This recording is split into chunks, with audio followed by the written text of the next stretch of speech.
Oh.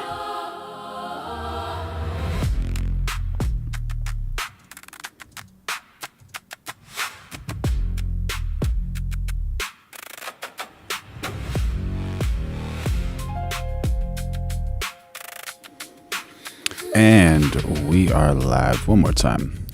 One more amazing time. How you doing? How you doing? Following your dreams? I hope you are. I absolutely hope you are. No reason not to, honestly. Nobody else is going to do it for you. You got to do it. That's absolutely true. Let's see how the level's looking. They're looking all right. They're looking all right. So, what are we doing? We're investigating, I guess, right? These trend boards are like America's live brain scan. We got Trump, Iran, San Diego, fires, courts, elections, sports, money, and internet chaos, all spiking at once. I guess from Matt's suggestion, we're going to be using trivium, facts, logic, and clear speech, hopefully, on the quadrivium, numbers, patterns, timing, emotion, and the big picture cycle. What's the translation? We are finding out what happened, why it matters, what people are missing, and what it means next. So hit like, subscribe, join the members, and drop a super chat with your sharpest theory, because this chat is not average. You are the newsroom, the jury, and the pattern detector. All right, POTUS. All right, POTUS. Talk to us, buddy. Talk to us. What's going on? 4 months ago, the President of the United States, Donald J. Trump.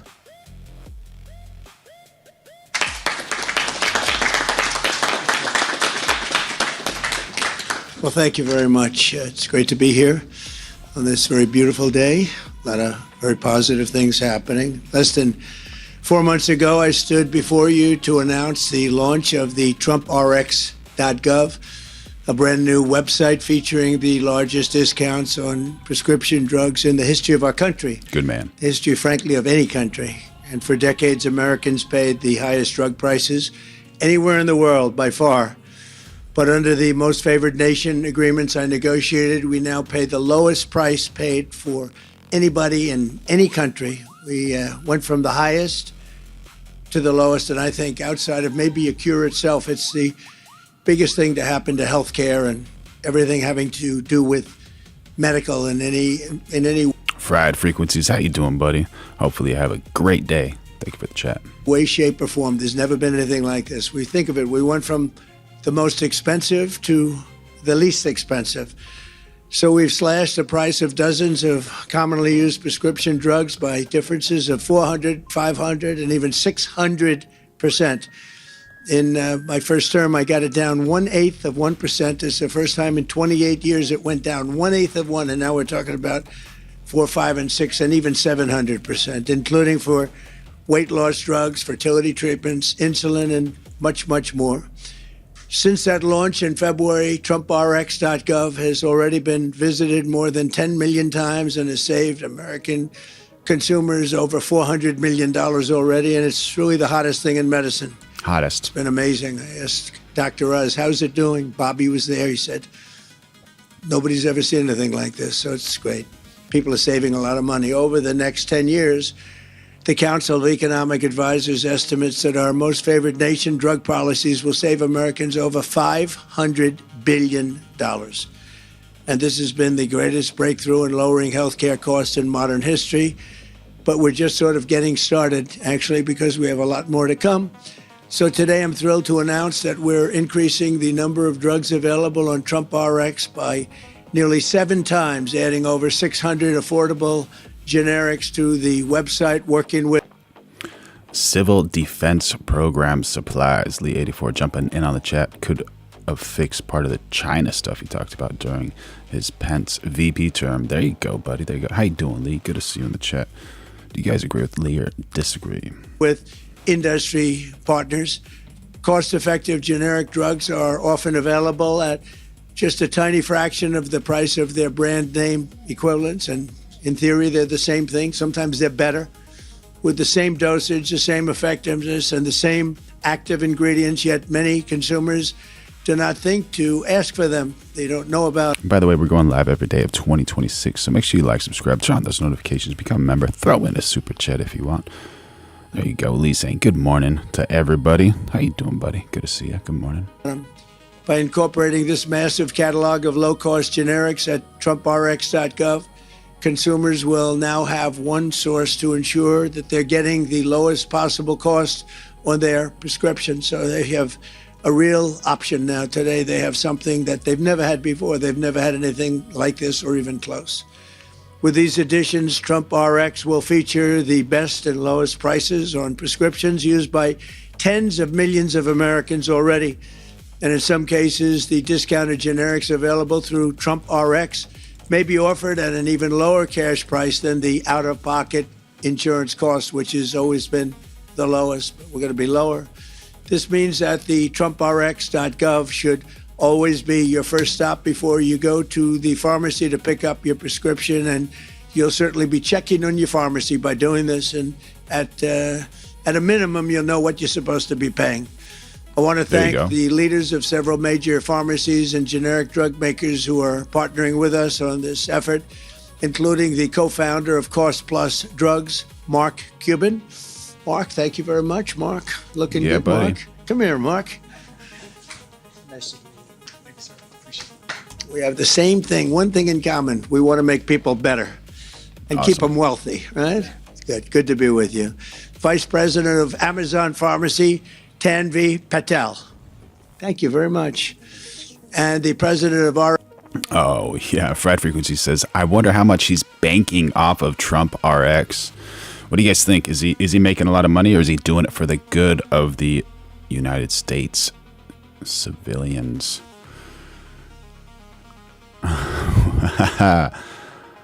It's safer than the old RX programs that are not safe through CVS pharmacy robberies. There you go. There you go. Coming from Lee 84 himself. Oh, Mike G says TrumpRx is going to be like Trump phone. LOL. There you go. RX Marketplace at GoodRx, Aaron Crittenden. Aaron, thank you very much. Great job you're doing. With these companies as partners, we're also getting and adding new tools to take over websites which will connect patients with the lowest price pharmacy right in. That's a good deal. That's a good deal. Seems like the lowest price pharmacy. Then we got Cut Off Israel saying, I believe that if we weren't allies with Israel, we'd have saved over 23 trillion US dollars, and more importantly, over 4 million people globally, including over 40,000 Americans, would still be alive. Do you agree or disagree with Cut Off Israel? Their own neighborhood, or alternatively give them the option of getting a discounted prescription shipped straight to their door. They can have it delivered right to their front door. This will provide American consumers with new options, more savings, and unprecedented price transparency, putting billions and billions of dollars back into the pockets of hardworking Americans. How you doing, Heart to Heart? Good to see you. What a difference it's going to make at the end of a week. For generations, drug prices have only gone up, and under my administration, for the first time in history. There you go. Lee 84 says, I like the idea of them doing phone systems for data collections. Yeah, let me give you my data. Drug prices are coming down, and they are coming down very, very dramatically and substantially. Politicians from both parties promised for decades to make health care more affordable, but they all failed, every single one of them. And when they thought they had it, they couldn't get other countries to go along. I got all the other countries to come along. I said, you don't come along, we're going to tariff you. And they all said, we'd love to come along, sir. But I'm actually getting it done, and I don't care how I do it. I got to get it done for the people. I want to thank the incredible team behind this historic accomplishment, including Secretary of Health and Human Services, Robert F. Kennedy Jr., Bobby, Administrator for the Centers for Medicare and Medicaid Services, Dr. Mehmet Oz. What a team this is. And Chief Counselor of Health and Human Services, Chris Klump. And I also especially have to thank the genius behind the world-class website that will soon be serving hundreds of millions of Americans Airbnb co-founder and chief design officer of the United States, Joe Gebbia, who's really amazing, and Ed Korstein, and the team at the National Design Studio, which is as good as you get. Under my America by Design executive order, Joe and his design team have been working to make your government more beautiful, more modern, convenient, and effective. In addition to the TrumpRx website, they've built the amazing experience behind trumpaccounts.gov and the new food pyramid, Freedom 250, and much more. They're doing a job for the country like I can say design-wise nobody has ever seen. So, Joe, please show us how TrumpRx is bringing the... Lee84 says, African-American IMPD robbed CVS warehouse in Indianapolis. They use it to make METH. They are bad people. Is that true? My goodness. Horrible. And we got Lynn H jumping in on the chat saying there's always side effects with drugs or other things. There you go. Do you agree or disagree? The modern face to healthcare and really helping us to save lots of money and lots of lives. Joe, please. Thank you. Thank you, Mr. President. Thank you very much. Thank you. Thank you. In just months, TrumpRx has accomplished what Washington said couldn't be done. Those numbers you shared represent huge savings at real scale for real Americans. And none of this would be possible without your leadership and your belief that Americans deserve better health. Americans do deserve better health, 100%. And better health starts with fitness and a good nutrition plan. Absolutely. And we got Gator Chris jumping in the chat saying some Americans hate Trump more than they love America. That is absolutely true, unfortunately. And we're going live every day of 2026, so make sure you like, subscribe, turn on notifications, become a member, and throw in a super chat so we can bring out Veronica. So today's great announcements of more drugs, more pharmacies, and home delivery are making healthcare simpler and smarter. There you go. John J. Ocampo says, how dare you make my prescriptions cheaper? How dare you saving me money? For Americans. Let's go live to the new TrumpRx experience. So that $400 million saved for Americans, that means better living and less stress for millions of families. So let's browse some of those medications. Immediately, you'll see a news section called Presidential Deals. These are some of the most affordable brand name drugs in America, made possible thanks to our president's legendary deal making. So let's take a look at a few of these. This is Foundayo, the new GLP-1 pill, 77% off. This is the insulin medication, 72% off. This is Trulicity, 61% off. These are life-changing savings for millions of Americans. Now, search also got smarter too. You can now look up brand name drugs and see the generic version. Let's try a brand drug named Glucophage. It's for diabetes and it costs around $20. So search now shows the lower cost option, metformin. Metformin has the same active ingredients, but now watch this. The price, $8.42. So you found an affordable price. Now where do you get it? You can find your trusted pharmacy in one search. Watch how easy this is. I'll use mine. Capsule Pharmacy. Boom, there it is. Now, we also created another way to find the best price. Introducing Map Search.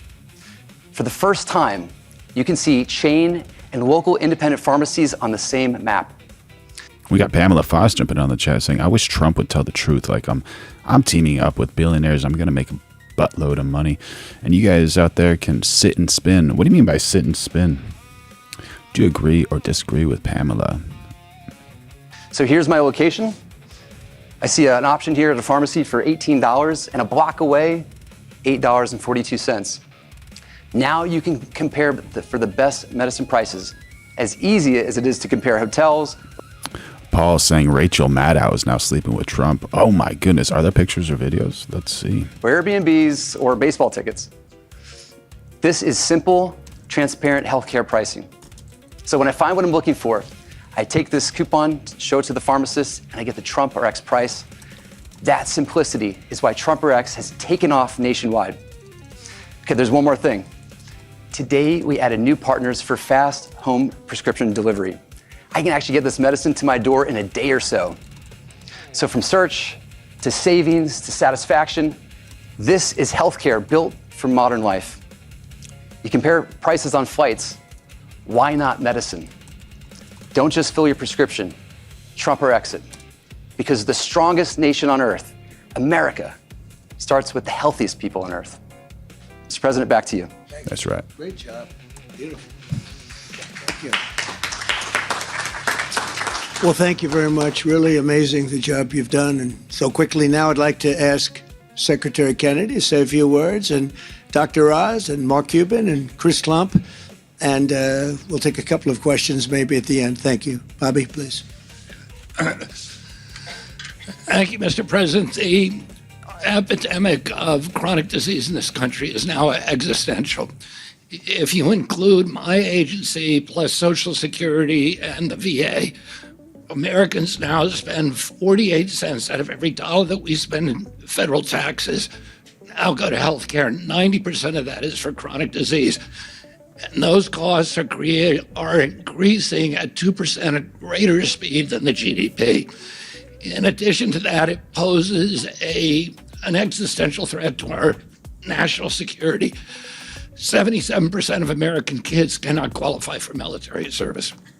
President Trump has pledged to end the chronic disease epidemic, but in the meantime, many people need medications to treat their chronic disease. And President Trump has asked us to make our country, the most affordable medication in the world, and he succeeded in doing that. And I want to say one last thing. President Bush promised to do this. President Clinton promised to do it. President Biden promised to do it. President Obama promised to do it. President Trump actually got it done. There you go. And it's an extraordinary accomplishment. The 84, I think that's the LED screen behind Bobby Kennedy Jr. And that's not from my side. That's from their side. So, yeah. But good notice. And we got Mr. Rick 74 jumping down the chat. How you doing, buddy?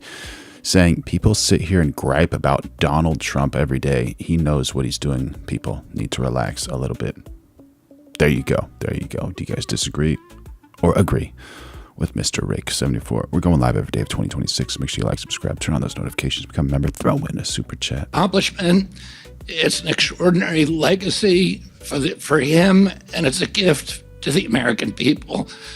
And I want to thank you again for your vision and for your determination.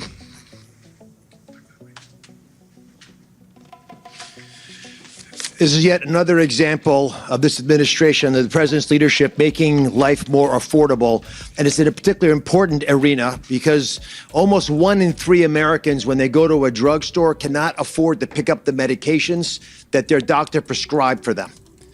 And part of the reason for that, which the president recognized early on and pushed hard until it got done, because it was a force of his personality that allowed us to go to all the major pharmaceutical companies representing the vast majority of the marketplace of branded drugs in America. But what he realized was we're paying 3 times more for the exact same drugs made in the same facilities, often in this country, than people overseas are paying for those exact same drugs. Whether it's weight loss drugs, fertility drugs, you name it, we're overpaying for it. President wanted that stopped. He wanted it stopped now. And so he did it. The most favored nation drug pricing approach works using a variety of techniques that he outlined, but we needed to make sure you had an ability to access these drugs. TrumpRx.gov is a phenomenon. Over 10 million people have visited the site. It is the fastest site of its kind I've ever seen. As a physician who's used to looking at medications and having no idea what the patient will pay, it's as transparent as you just saw, built by the fantastic team with Joe Gebbia. They started with dozens of medications, Mr. President, which is the number. We got DD Sarasan saying TrumpRx will help make Trump richer. Yeah, absolutely. Most likely. Is that a bad thing or a good thing? What do you think, chat? Number of medications that had been negotiated by Chris Klump and the team at HHS. Today, 601 more medications were added. 601 more. As the president said, 7 times more drugs are now on this list, which means something really important. You should not buy a drug in America without first checking the best transparency site ever created for medications to make sure you're not being taken advantage of. You wouldn't go grocery shopping without knowing prices. You wouldn't buy a car without knowing prices, lease an apartment or anything else. You shouldn't do it with the medications that could save your life. We believe that more than half of all the prescription interactions in America are now going to be revealed on TrumpRx. If you wish to use the site in any capacity, this is a time to start. It's a technological feat. It's created transparency with no middlemen, just what the president promised. And for that. Oh, we got a super chat from none other than the legendary Jason Beatrice saying, ignore the left and move forward, just like Trump. That's right. That's right. 100%. Veronica, come here. Tell Jason you love him. Thank you for your support. I love you. Wishing you and your family the best. There you go. Go on and do your push-ups, girl. Stay in shape so you don't need TrumpRx. Thank you so much. W's in the chat for Jason Beatrice, y'all. There you go. Be like Jason Beatrice. What a kind man. For that reason, we ask you today to go look at the site, trumprx.gov. Ask us to put you on our mailing list. So when the team at the National Design Studio wants to contact you about Waffle Jackson, how you doing, brother? Good to see you. New medications that are being offered, new ways for you to save money, new ways for you to make health more affordable. So your zip code doesn't determine your health. You'll have trumprx.gov to go to. Mark Cuban has been an outspoken advocate for more transparency in medications. He built a business around it. And he's one of the companies that's joining us now to put their products on trumprx.gov. Mark? Thank you for having me, Mr. President. NI Agro, how you doing, buddy? I think other than you, I've been the biggest proponent of trumprx.com. And the reason for that is Republicans want cheaper drugs, independents want cheaper drugs, Democrats want cheaper drugs, and together, I think we're going to do. Is that Mark Cuban? Yeah, Mark Cuban. He did start that. I've got a funny thing I got to show y'all. Something special. What makes Cost Plus Drugs different is that when you click through TrumpRx to our site, not only will you see a great price, but you'll see our actual cost and that we only mark it up 15%. And what makes this incredible, Mr. President, all the volume and all the people that are going to come from the site, as our volumes go up, our costs go down. Only 15%. That's very good. Very, very good for comparing to what a lot of these other companies are doing. I'm just trying to be accurate here. You know, like, do you guys actually think this is good? I hope it is. That's what I hope, 100%. Which means we'll be ending up charging less to people over a period of time. So this is a special announcement. This is a special partnership. 559 of those drugs are ours, so we're really excited to be part of this. Thank you so much for having me. And I'll turn it over to Chris Clown. Thank you. So you've just heard about the addition of generic medications on TrumpRx, which is fantastic. TrumpRx is now the true single source of truth for the lowest prices for American families on their prescription medications. But what matters even more is what comes next. So we are on an irreversible trajectory. An American family right now taking a GLP-1 will save this year, right now, about $1,800. All right, y'all. So you saw that was Mark Cuban, right? And one thing that was so curious to me, I was like, wait, what's going on? Mark Cuban. Hey, Mark Cuban. Oh, no, never mind. Sorry, not that one. $100 less than they would have 4 months ago before the advent of TrumpRx.gov. An American family trying to conceive and needing fertility medications will save nearly $6,000 per live birth right now, thanks to TrumpRx.gov. That's nearly $5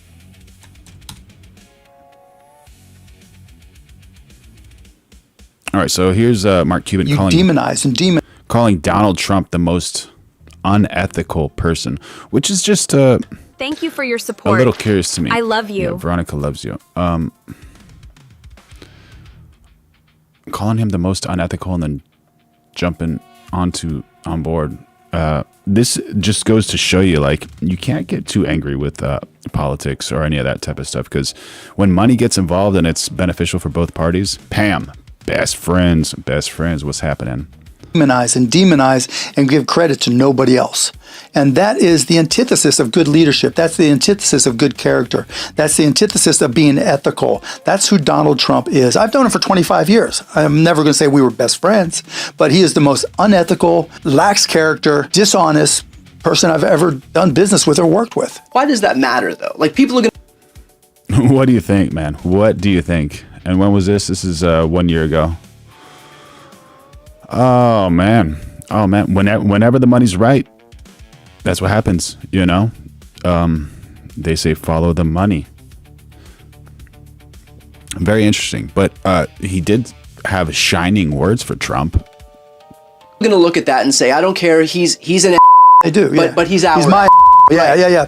Character is destiny, right? You don't know. The one thing about the presidency of the United States, you don't know what's coming next. Oh, we got Jason Beatrice jumping in on the super chat saying UK citizens were chanting Trump, Trump, Trump.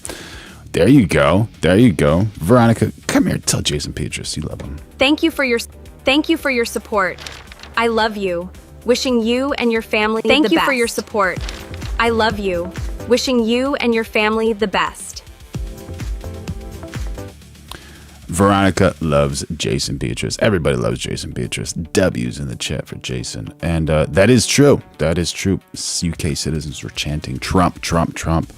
There you go. And a lot of citizens, UK citizens, want Trump to go over there after his term in the United States, man. So there you go. What do you think about that, chat? The past is no predictor of the future. You have no idea what the next problem is you have to deal with on a small or large basis, like COVID for that matter, right? And you want somebody who has character, because that has empathy, that has a willingness to learn and understand.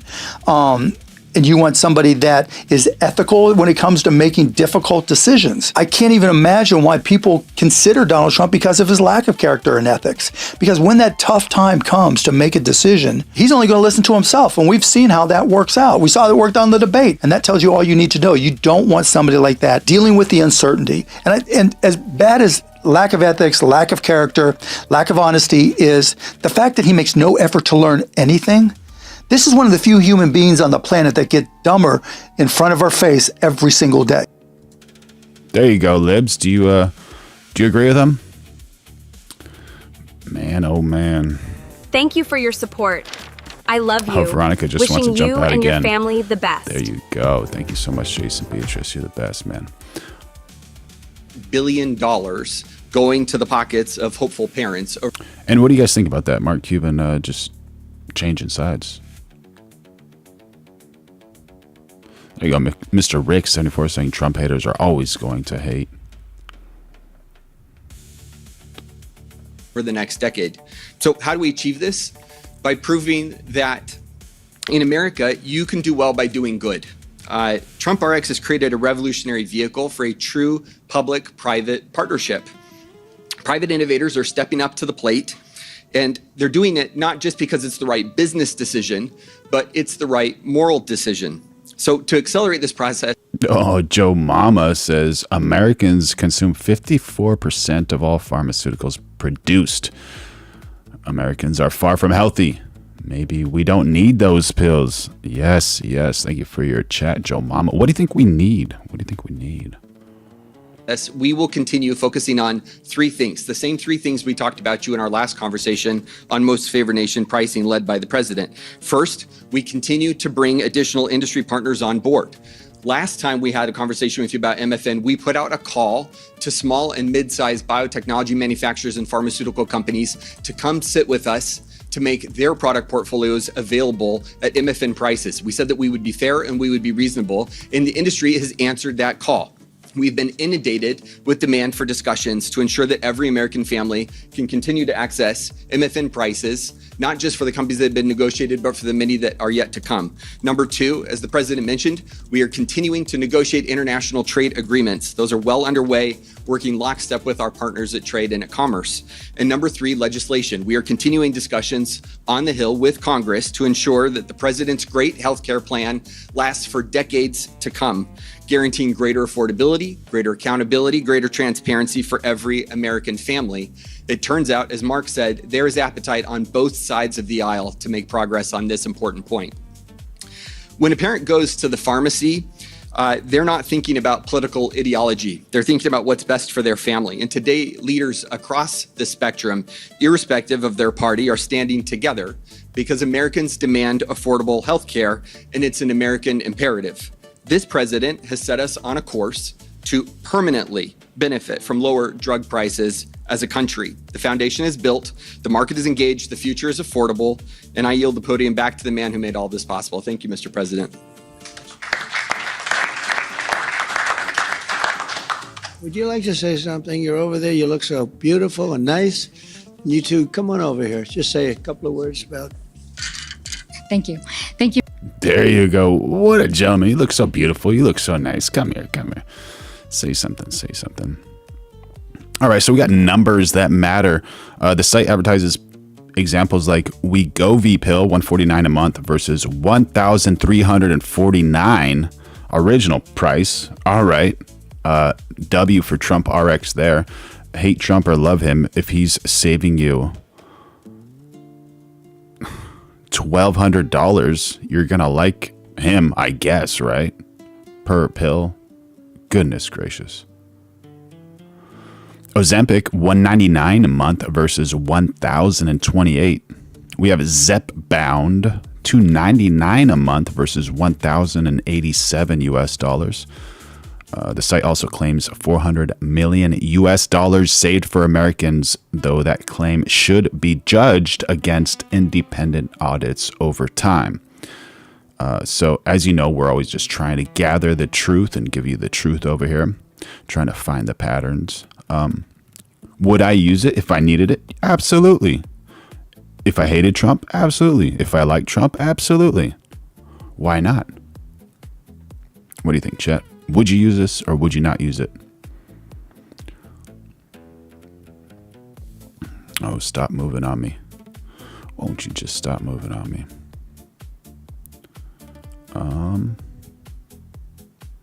There we go.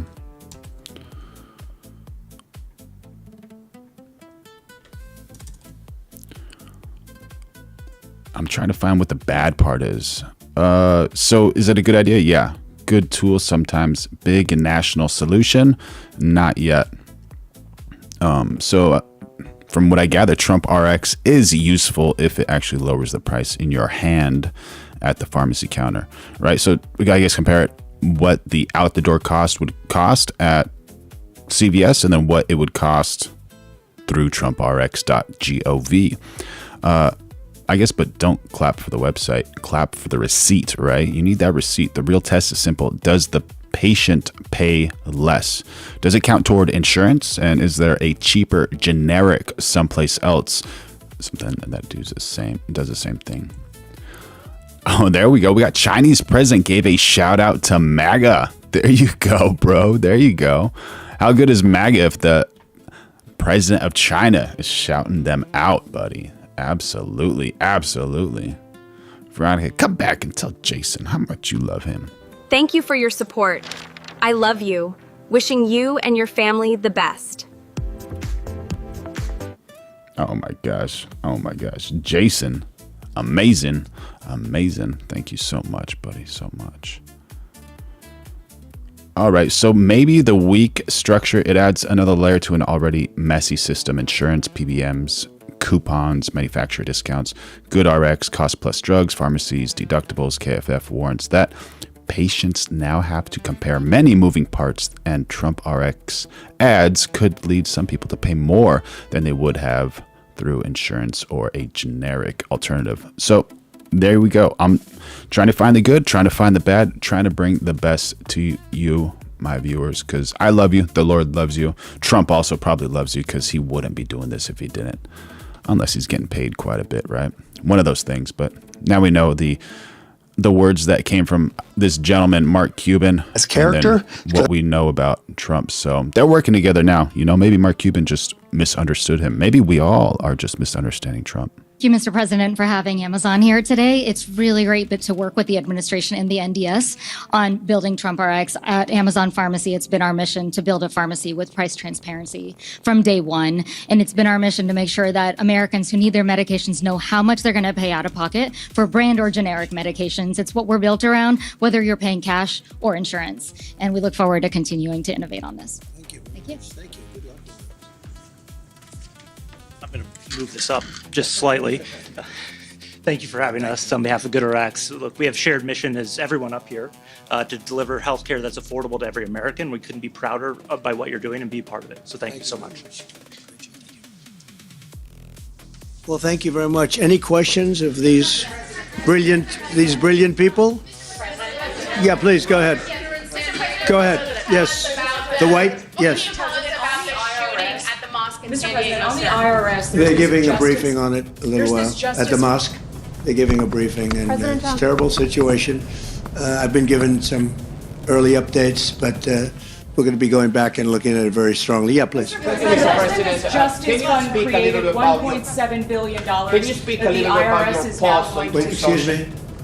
Can you speak a little bit about your pulse on Truth Social on Iran, and what was the decision that why you didn't attack it? Well, other countries have come to me and they've said we were getting ready to do a very major attack tomorrow. I've put it off for a little while, hopefully maybe forever, but possibly for a little while, because we've had very big discussions with Iran, and That's we'll good. see what they amount to. I was asked by Saudi Arabia, Qatar, UAE, and some others if we could put it off for 2 or 3 days, a short period of time, because they think that they are getting very close to making a deal. And if we can do that where there's no nuclear weapon going into the hands of Iran, I think, and if they're satisfied, we will be probably satisfied also. We've informed Israel. We've informed other people in the Middle East that have been involved with us. And, it's a very positive development, but we'll see whether or not it amounts to anything. We've had periods of time where we thought pretty much getting close to making a deal, and didn't work out, but this is a little bit different. Now, we're ready going tomorrow, very big, and not something I wanted to do, but we have no choice because we cannot let Iran have a nuclear weapon. Yeah. Please.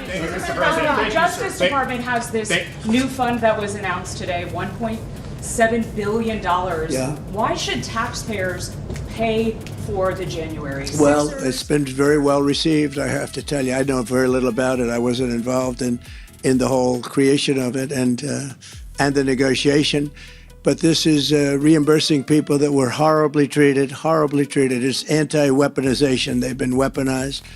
They've been, in some cases, imprisoned wrongly. They paid legal fees that they didn't have. They've gone bankrupt. Their lives have been destroyed. And they turned out to be right. I mean, it was a terrible period of time in the history of our country, and they worked on it. I know the Justice Department, it's really been working on it very hard. There's been numerous other occasions over the years where things like this have been done, but these were people that were weaponized and really treated brutally by a system that was so corrupt, with corrupt people running it, and they're getting reimbursed for their legal fees and the other things that they had to suffer. Yeah, please. Daniel, go ahead. Hold it, Daniel, please. Thank you, Mr. President. It's pretty remarkable seeing you and Mark Cuban up there, and the fact that obviously Mark endorsed Kamala Harris back in 2021. Well, he made a mistake. It was a big mistake. What does this say about what you two are building here? Well, it says we love people, we love our country. He's got a good company, and he's going to do a lot of business with this. And I'm going to get drugs out through Amazon, through the whole group, and we're going to get drugs out. And Mark wanted to be a part of it. And I think Mark was Bezos at that thing at the China summit, getting rugs out of Amazon too. There you go. Very convenient, fast shipping. was very gracious. He said, this is something that really works. The first time you've seen it. And he had to believe that if he said it about me. You have to understand that. But look, I think I have a lot of respect for Mark, frankly, and I always have. And then, sir, yeah. Go ahead, Ebola. Ebola, you said Ebola. Yeah. Should Americans be concerned about Ebola? I'm concerned about everything, but certainly am. I think that, it's been confined right now to Africa, and but it's something that has had a breakout. I could ask Bobby or Oz to say a couple of words about it, if you'd like. Want to do that? I think Heidi Overton is going to come up and give us a few words here. Dr. Overton. Heidi Overton, doctor. Thank you, Mr. Let's President. see it. Let's hear it. All right. Today, the CDC held a press briefing that provided a lot of the answers and information, but we have stood up a full interagency response. The Department of State, the CDC, the Department of War, everyone is fully involved in tracking. Today, we do have an announced today at the press briefing. There is an American that is symptomatic and has tested positive for, it's the Bundibuja virus, a strain of Ebola.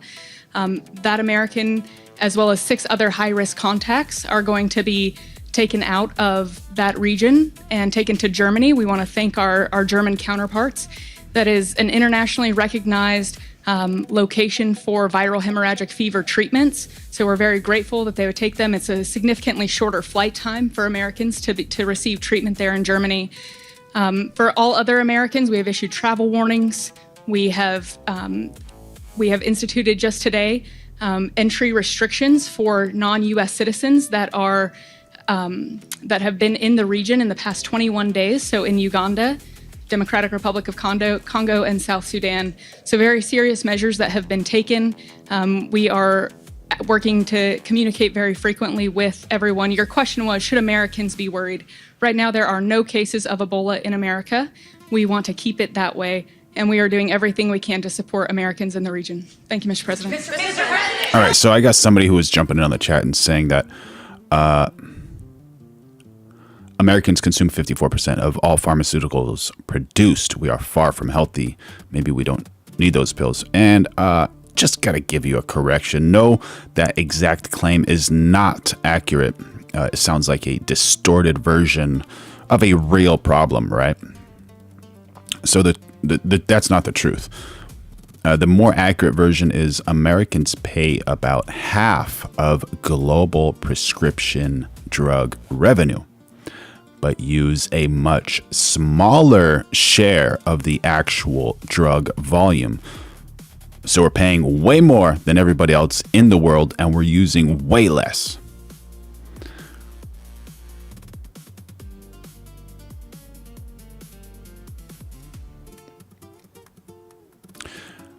We got some real numbers. About 49.9% of Americans used at least one prescription drug in the past 30 days. 24.7% used 3 or more, and 13.5% used 5 or more in 2017. All right, according to the CDC data.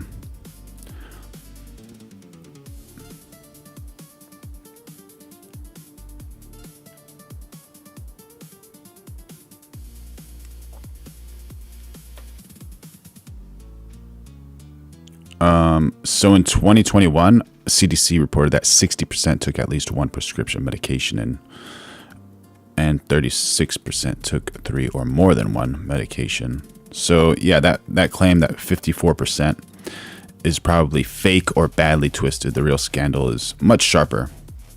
America does not consume half the world's pills. America pays about half the world's prescription drug money.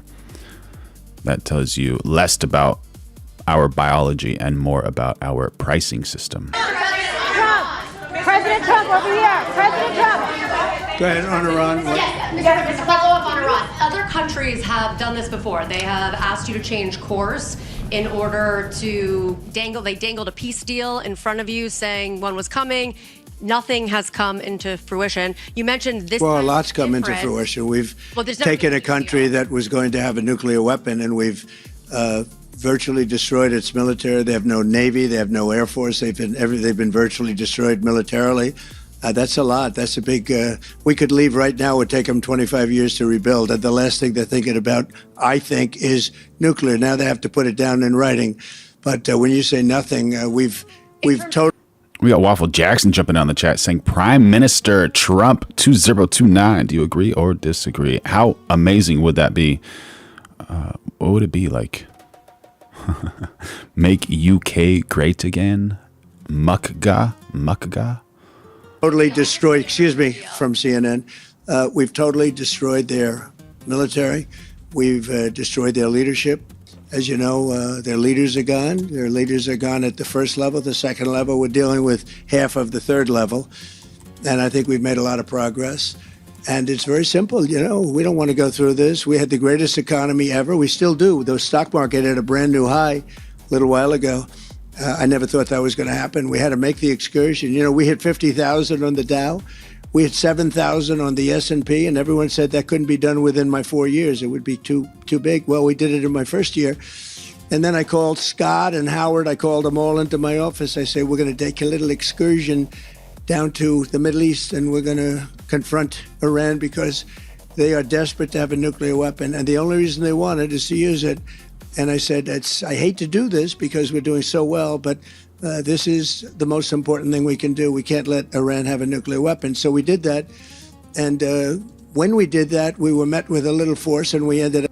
Met with a little force? Oh, my goodness. But they persisted. Did anyone drop a super chat or become member yet? Oh, Jason Beatrice did. Oh, yeah. But we didn't get any members yet. Are we going to get one? Support this channel, drop a super chat, and become a member. All right, girl. All right.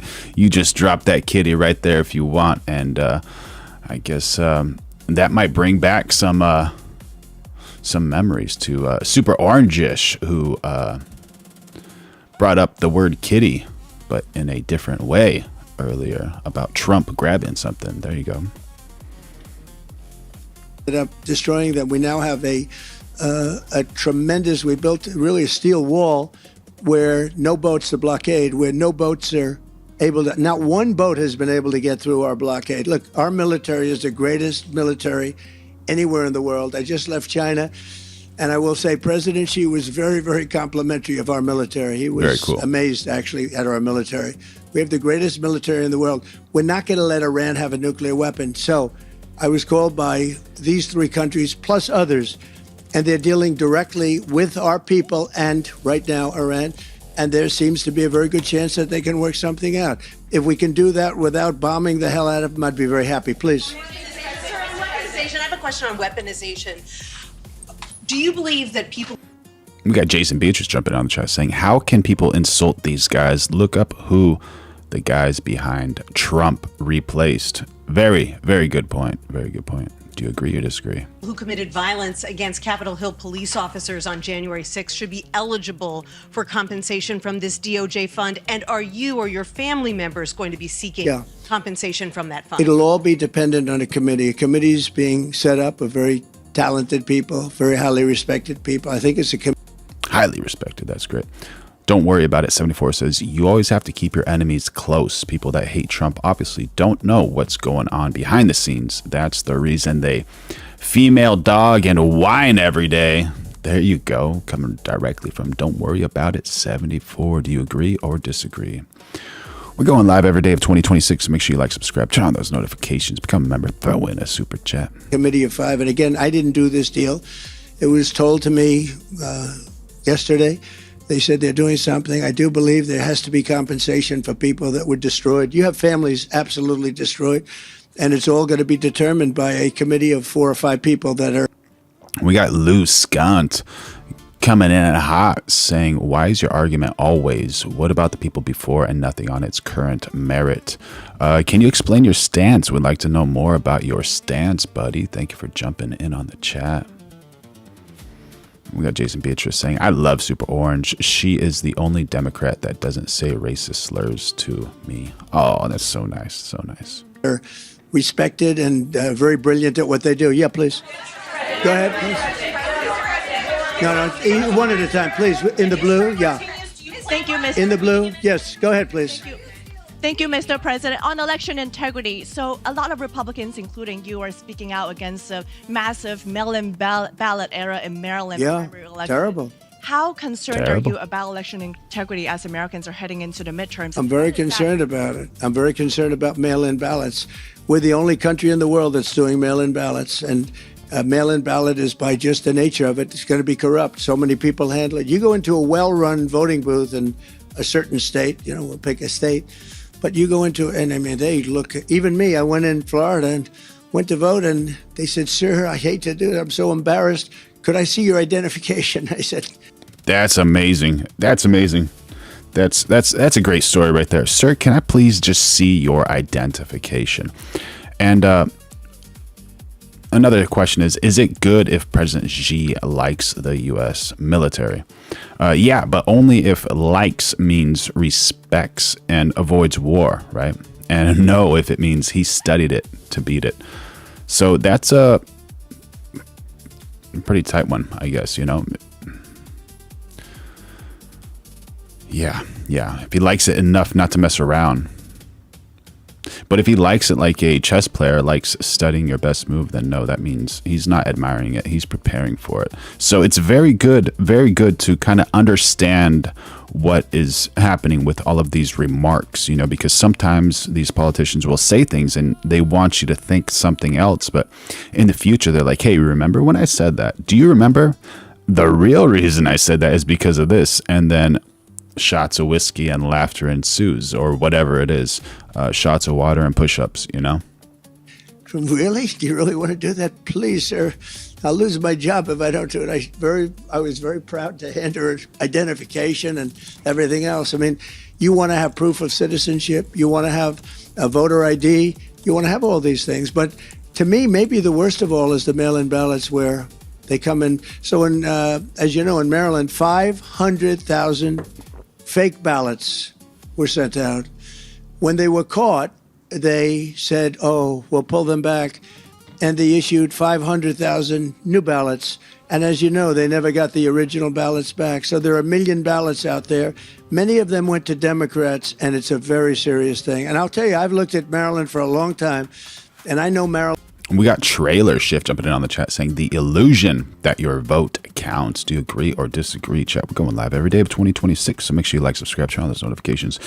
Become a member. Throw in a super chat if you want to talk to us, POTUS. Went pretty well. And I was told that it's automatically a Democrat state. And I don't believe that because I think I did really well there. And I don't believe it. But they issued, as you just got caught recently, 500,000 ballots, illegal ballots were sent out, and they were totally fraudulent. And then they said, oh, we'll pull them back. Well, they didn't pull them back. And they have 500,000 new ballots go. So what happens to the original? Are they going to come in? And are they going to come in and infect our system? So it's a very, very serious. Oh, here we go. We got Pumpkey Ono saying in Australia, I get Ozempic for $7.50 per month. The lowest cost on TrumpRx list is $200. It's grift, you morons, lies. Pumpkiono. All right, cool. Thank you for that. When you pay $7.50 per month, are you paying for one pill, a number of pills? Can you kind of clarify what's going on? We definitely want to know the truth. Thank you for jumping in on the chat. Serious thing that's happened, and I've asked the law enforcement to look at it very, very strenuously. I want to thank you all. We're so proud of it. And I want to thank Bobby and Oz and Mark and all of the people that are here. And Joe, great job. You are really something. I heard about you for a long time. And now you're doing something that's more important than anything you've ever done. And you've done some beauties. Thank you very much, Joe. Thank you very much, everybody. Appreciate it. Thank you. Thank you.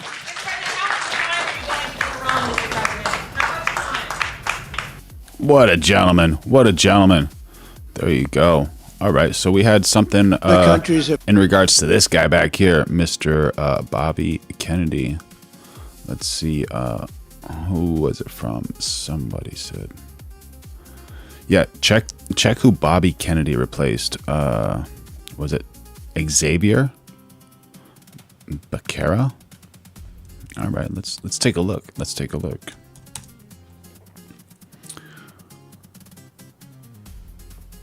All right, and who was the previous one before that?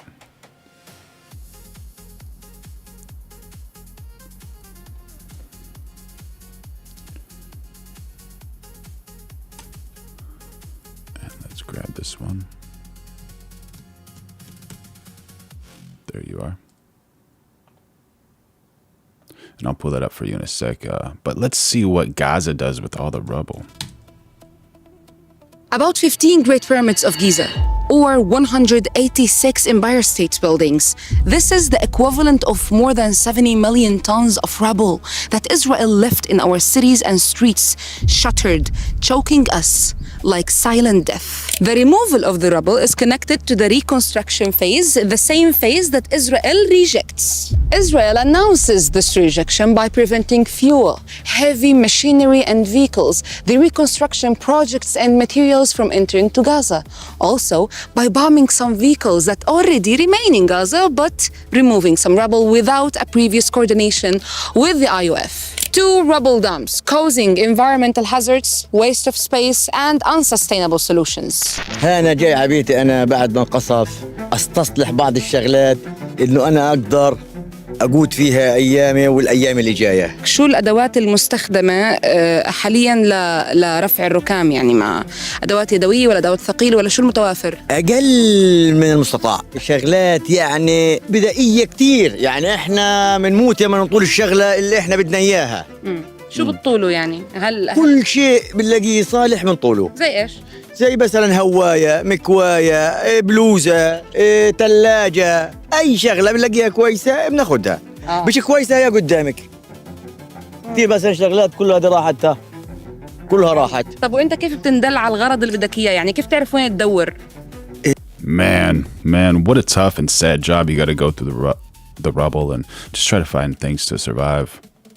بيتي ذكرياتي فيها، يعني بعرف كل حجر فيها، كل إشي فيها، هي بس هو البيت إحجار، ذكريات، هذه كذا، هذه الغرفة كذا، هذه البنات، هذا الأولاد.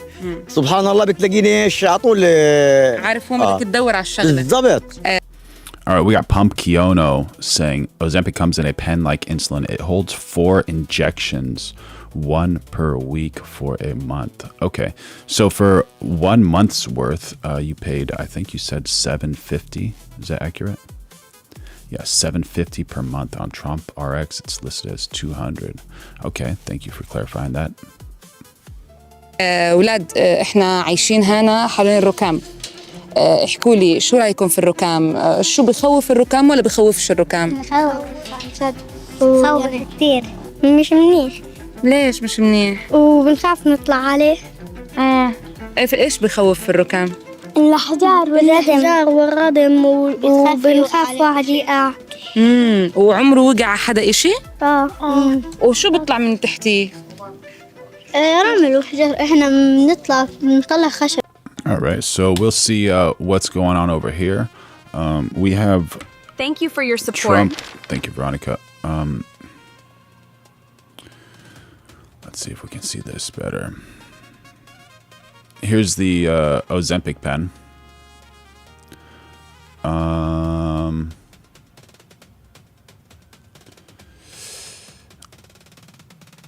And here it's for 0.25 milligrams or milliliters, 0.5 milliliters.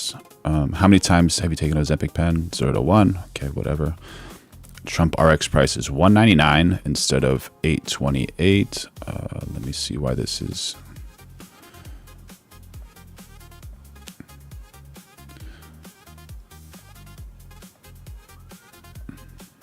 Okay.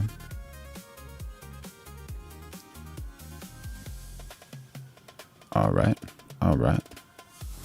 So there we go. It's $199 here on trumprx.gov.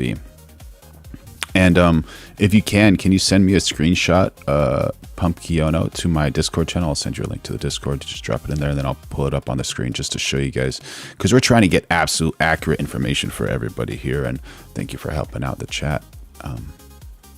And if anyone has anything to combat that, let me know. يعني نبيح. لما نشيله أحسن ولا لو هو ضايل أحسن؟ لا، لما نشيله أحسن. ليش بدنا نشيله؟ عشان نصير غازة منيحة، نعمل مخيمات ودور.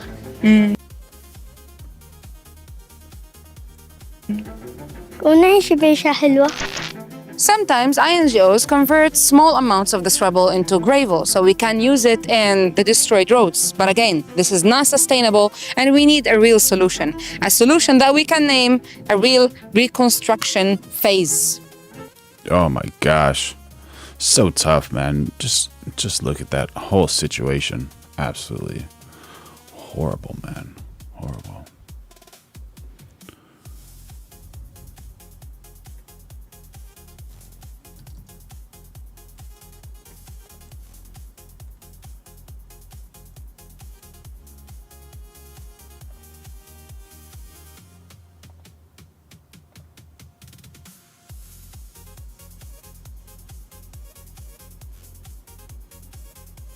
All right, so there's allegedly some hidden workers with OpenAI, ChatGPT.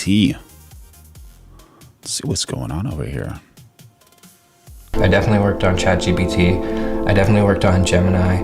I'm shown, like, honestly, some like things that humans should never really witness. The AI job crisis is here, but it's not what you've been told. You've said AI can spike unemployment to 10 to 20% in the next 1 to 5 years. Yes. Tech CEOs talk about a future in which AI systems will soon do away. Okay, Pump Kiono says TrumpRx at $200 is a discount from full U.S. retail of $1,000 per month. But come to Australia for $7.50. There you go. Direct from people from down under. Awesome. Absolutely brilliant. Thank you, buddy, for jumping in on the chat. Away with the need for human labor. But this rhetoric conceals a more sinister reality.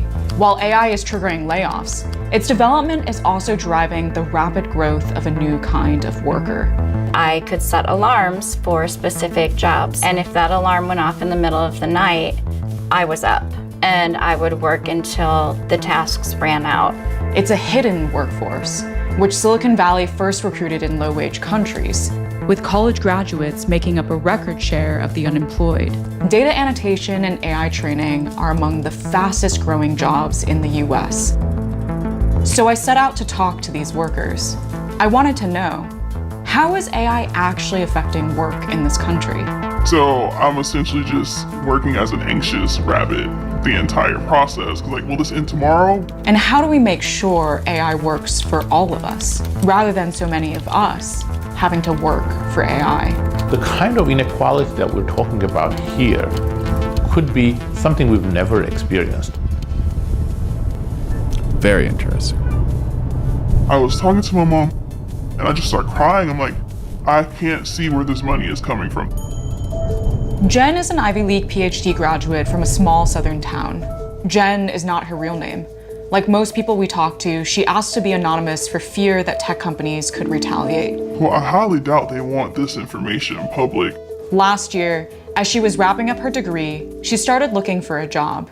You start off like, this is my goal, I know I'm qualified for it, then it just keeps getting lower and lower and lower. Over the past year, I've applied to over 200 roles and I got maybe 3 callbacks. Graduates today are facing the worst job market in years. To make ends meet, Jen got on food stamps, moved in with her sister, and started working for $15 an hour. We got Barney Bell saying you use the rubble to make nice roads for the new tenants in Gaza. Do you agree or disagree? We're going live every day of 2026, so make sure you like, subscribe, turn on those notifications, become a member, throw in a super chat. Thank you so much. As a cashier and substitute teacher. Then she saw a job posting on LinkedIn for $55 an hour. I think the role I saw was philosophy intelligence analyst. I'm looking, I'm like, well, why wouldn't I be able to do that? After applying, she got a job interview, but not with a human. Let's start by discussing the languages you speak. I am fluent in English and Chinese, and I consider English to be my primary native language. Thank you for sharing that. While reporting this story, I got a recruiting message from the same company. So I did an interview to see what Jen's experience was like. I feel like my English is really excellent because I spend all of my time using it. It sounds like your job as an investigative journalist really enriches your use of the English language. The company is called Mercor, and it's one of many contractors which connect companies like OpenAI and Google to a distributed workforce to train and improve their AI systems.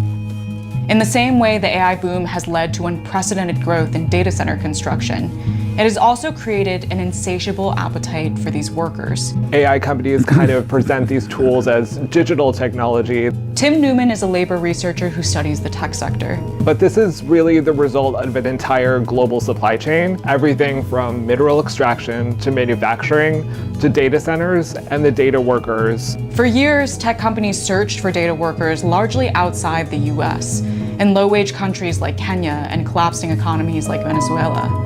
But that is shifting as AI companies push to build more capable systems. With GPT-5, Now it's like talking to an expert, a legitimate PhD level expert that can help you with whatever your goals are. So one of the big narratives that's developing in the AI space is that in order to make the next big leap forward, what they need to do is fit the use case for very specific industries.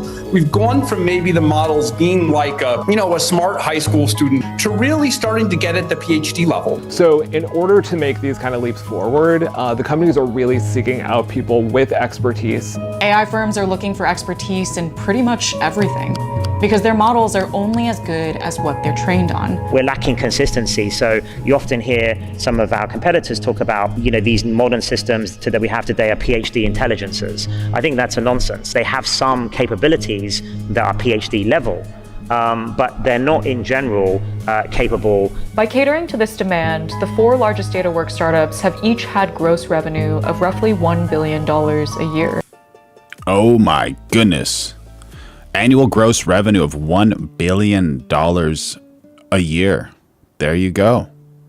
Sometimes a little more.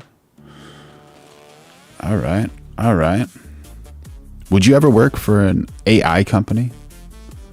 Make sure y'all like, subscribe, turn on those notifications. Going live every day of 2026. Become a member. Throw in a super chat. Scale AI claims to have more than 700,000 graduates at its disposal, while Mercor says it has around 30,000 active professionals, like Jen. We all get a message in our group comms where it's like, actually, this contract is ending. 2 weeks after Jen started her first project, right before her graduation, Mercor pulled the rug. So I'm like, what do I do? Can I even afford this? Should I not get this dinner to celebrate my graduation anymore? The next month, Mercor offered her a second project, but the pay had dropped to $45 an hour. When she pushed back, she was ghosted. Lynn H says, no, I don't trust AI. Yeah.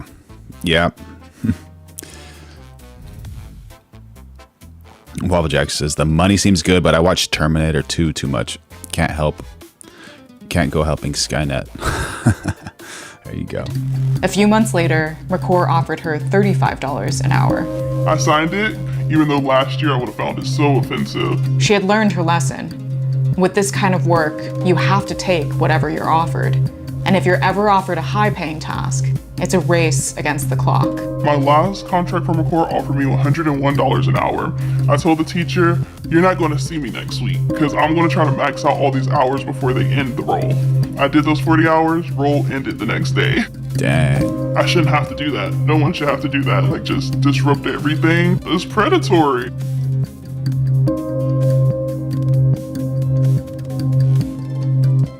Paying up to $400 per hour because progress comes from you. This is an industry that really... It's a little weird though. That person was... Their voice was changed. Their face wasn't shown. So it's a little weird to see how accurate this actually is, Seems to rely on precarious workers wherever they exist. Last year, Tim and his colleagues conducted a study of data workers across the country. They found that 86% struggle to meet their financial responsibilities. A quarter of them relied on public assistance programs like Medicaid and food stamps. I can't afford to go to the doctor. It feels like I'm rationing my ADHD medication for when I'm able to get back to someone consistently. More than 1 in 5 had experienced homelessness. And overall, the workers reported median earnings of less than $23,000 a year. In 2021, Alexander Wang, the former CEO of Scale, became the world's youngest self-made billionaire. Last year, he was unseated by the 3 22-year-old founders of Mercor. Do you hire people that currently work for investment banks or game designers or stuff like that? Occasionally that would happen, but for the most part, it would be people that previously worked at those companies. Here I've got the homepage, and then this is just a big list of all the projects that I've been offered. Ozzy is a college graduate in Oregon who majored in philosophy and worked on Surge AI's platform. The point of it was just that somebody should be able to ask absolutely anything about absolutely anything, and it should be able to understand and do that. So that was my job, is to be able to read absolutely anything and then answer absolutely anything. I read the entirety of Dracula in 3 hours, and then I had like 30 minutes to grade this picture book that was like absolute dog water. At first, he liked the wide-ranging nature of the work, but then he received a project codenamed Arsenic. I watch horror movies. I think I know what I'm getting into, and it just comes up with the most monstrous of things. It required him to review violent AI-generated videos. It was 2 dudes murdering a golden retriever with their bare hands. There was like weird videos of people constructing like furniture out of humans. Like, no. That's super traumatizing, dude. They should. Goodness gracious. Oh my. That's so bad. My goodness. And they're making these guys do this? Horrible people, man. Horrible people. Bring out the cat. Slap that. We're going live every day of 2026, so make sure you like, subscribe, turn on those notifications, become a member, throw in a super chat. Known celebrities like would be like in a jail cell, bleeding out like with extreme gore, and like I would have nightmares honestly for a couple weeks after that. I asked Surge AI about this project, and its spokeswoman claimed its platform does not involve any graphic content. But that contradicts the documentation Ozzy shared with me. He also thought it was strange that he was often asked to perform tasks he was not qualified for. They were just like so incredibly niche and specialized. Like, can you help us with this calculus homework or like this massive math problem, and then like straight to a biology thing? And I was like, I'm not an expert in any of this. Like, people go to grad school for counseling. I thought about it for like 20 minutes, and then I came up with your answer about or whether you should reconnect with like your abusive father. What I heard from Ozzy and Jen is distinctly similar to what data workers outside the US have told me. There's a reason for that.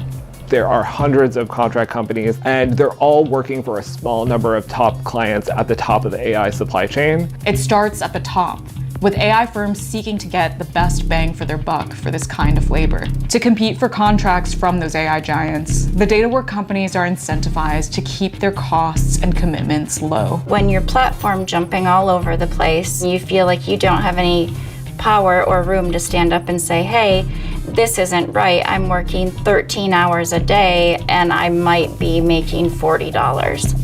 Crystal Kaufman is a longtime data worker who now researches labor conditions in the industry. She joined her first platform after illness pulled her out of traditional work. I was working for one platform at the time, and then before I knew it, to actually make money to pay bills and things, it became a case of jumping from platform to platform as all of these smaller platforms. Serial worker. Look at this woman. Appeared. It's not a coincidence that data workers often come from vulnerable backgrounds, whether those on food stamps, without housing. Hugh, how you doing, buddy? Good to see you. Or with disability. When you're at that point, and I remember being at that point, you take what you can get. We're describing a world of work that is really about this new mechanism. It's dismantling full-time employment. In 2019, a researcher named Mary Gray gave me a haunting warning. Data work could represent the beginning of the Uberization of all knowledge work. On a relentless quest to consume the world's expertise and become its sole provider, Silicon Valley would seek to create a gig version of every job, to acquire bits of knowledge as cheaply as possible from a growing underclass. Thank you, Barney. Appreciate it. Happy to have you on board, buddy. Make sure you like, subscribe, turn on those notifications. Going live every day of 2026. Become a member. Throw in a super chat. We got something from Ty Grayson saying what camera you're using. We're using the FX3. And yeah, if you become a member and I think it's the inner circle, then I do private live streams showing like my studio and lighting and all those types of things. You just got to ask the questions of what you want to see and how I can help you with anything.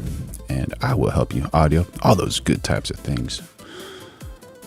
Even with some of these like music sounds like you hear in the background. All right, y'all, let's learn something. That could eventually include most of us. We see a future where intelligence is a utility like electricity or water, and people buy it from us on a meter. The whole ecosystem around Silicon Valley is very much based on this idea that computers are superior to humans. Most humans are unnecessary. What? Come on, Darren dude. Acemoglu is an economist. Was it this dude who said that? Silicon Valley is very much based on this idea. Darren Asimoglu, MIT Institute professor. Shame on him, dude. How do you say that about humans?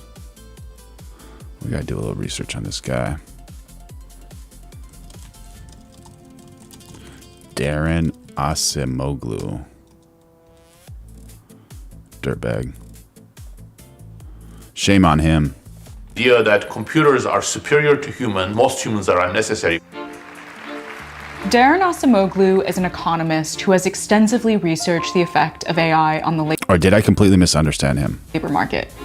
He told me that the AI industry's drive for automation is fueled not only by profit motives, but also by an ideology. There is a sort of elitist attitude towards most workers. People think that the best way you can use AI is more automation, and just the less human input there is, the better. No human CEO can talk to every employee at a company, every customer, be in every meeting, be an expert in every field.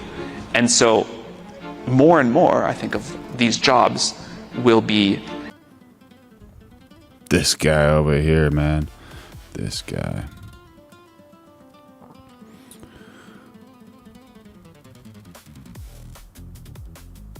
You got Lord Alcatraz saying, if your job gets replaced with AI, you were a redundancy in the ladder. There you go. There you go. We got Harvey jumping on the chat saying, the vote against TrumpRx is a bunch of liberal, lost sinners. Do you agree or disagree? Hugh, thank you for the 10 jewels. Appreciate it, buddy. We're going live every day of 2026. Make sure you like, subscribe, turn on those notifications, become a member, throw in a super chat. He got this info from Yuval Harari, direct from Arrow Cosmos, man. Thank you, buddy. Thank you, buddy. Oh, we got Hugh using the gaslight emoji, saying this guy is gaslighting for sure. supervising a bunch of AI. Right now, we are choosing to use AI as an automation technology. It creates a vicious cycle whereby more and more of the tasks start being taken by AI, and on the way to that, we need human workers to train AI models. It looks like this. Employers cite AI as a reason to lay off workers. Tech firms hire those increasingly desperate workers for cheap to train AI. Now, the kind of inequality that we're talking about here could be something we've never experienced. A handful of corporations controlling most of work, and a large fraction of workers essentially completely sidelined from meaningful work. That is a choice. That's not... We got Waffle Jackson jumping on the chat saying AI is probably going to take over a few fields and jobs, but there's certain jobs AI and robots just can't replace. Teach your kids to cook, folks. Some things need a human touch. There you go. What are the things can AI not take over? Which jobs can AI not take over? We're going live every day of 2026. Make sure you like, subscribe, turn on those notifications, become a member, throw in a super chat. It's the nature of the AI technology itself. We can use AI for other things. Rather than automate teaching, we can give teachers tools so that they can provide individualized education in a much cheaper and effective form. We can have pro-nurse AI, meaning AI tools that increase the capabilities of nurses for diagnosis, cure, and treatment, but those options are not being exploited. But in its quest to ingest the world's knowledge, Silicon Valley has a problem. Lord Alcatraz says, imagine if your job was just training AI to take your job. Oh my goodness, seriously, bro. Yeah, housekeeping. Well done, Lynn. Preaching the true word of God, Harvey Chambliss. That's true. The AI industry is dependent on the very workers it exploits. Data workers have leverage, and some of them are already. There you go, Pumpkioni jumping on the chat saying, I have that pic in my Ozempic box if you like. I just noticed the absolute full price here is $130. All right, so the full price of that box is $130 instead of $7.50, or the price of Ozempic box is $130 if you don't go through your insurance or whatever plan you get. Like, how do you get it for so cheap in Australia? Thank you so much, buddy. Takumi has just entered the chat. There you go, buddy. How you doing? How you doing? Using it. Crystal was the lead organizer of Amen, Harvey. Direct from Waffle Jackson. Opticon, one of the first efforts to build power to improve labor conditions on Amazon's platform. On some issues, they won. We fought very hard for a change to the rejections policy. To get a corporation like that to actually listen to workers was almost surreal. We absolutely have to have some type of global coalition collectively demanding. All right, thank you, Pump Kiono. Better conditions. For hundreds of thousands of far-flung data workers to organize will be an enormous challenge. But Nice, Jason Beatrice. Well done. Jason says, Ozempic was my second greatest investment. Quick money, quick money. Good man, good man. Do you have any idea of where people should invest in now? Anyone have any good ideas on where to invest now? advocates like Tim believe there are models in recent history that workers can look to. Once workers started organizing in the garment sector, we've seen them creating powerful coalitions globally, including with consumers, with investors, with students.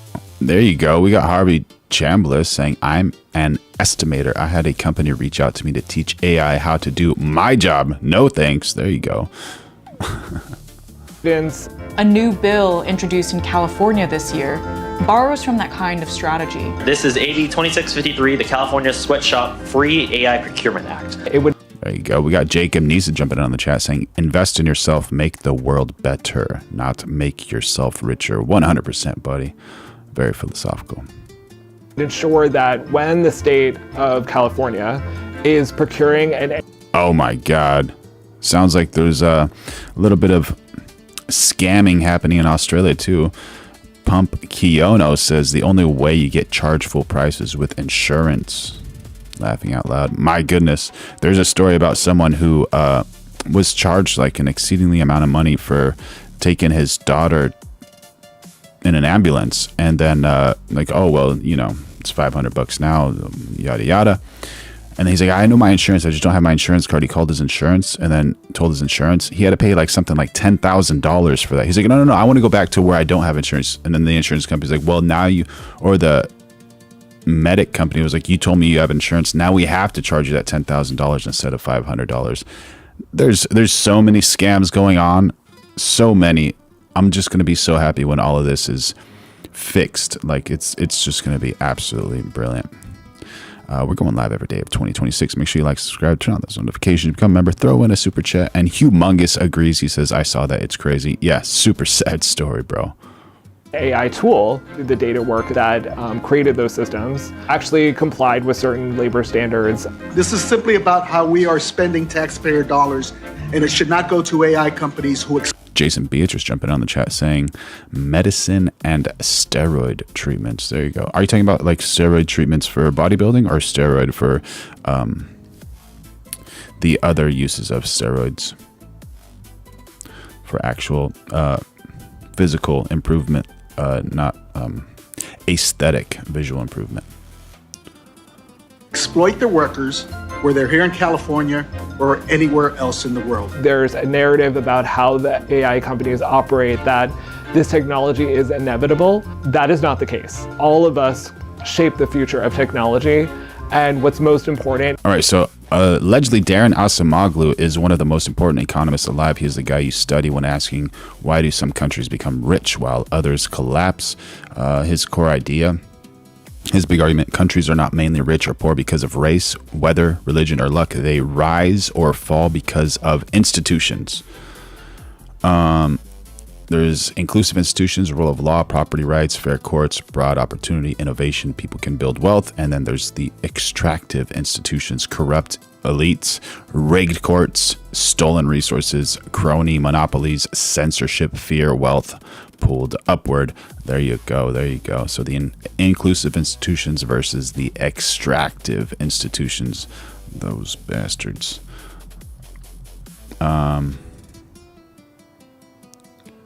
Acemoglu's work explains why two places can have similar geography and people, but radically different outcomes. His noble work focused on how colonial era institutions created long-term differences in prosperity.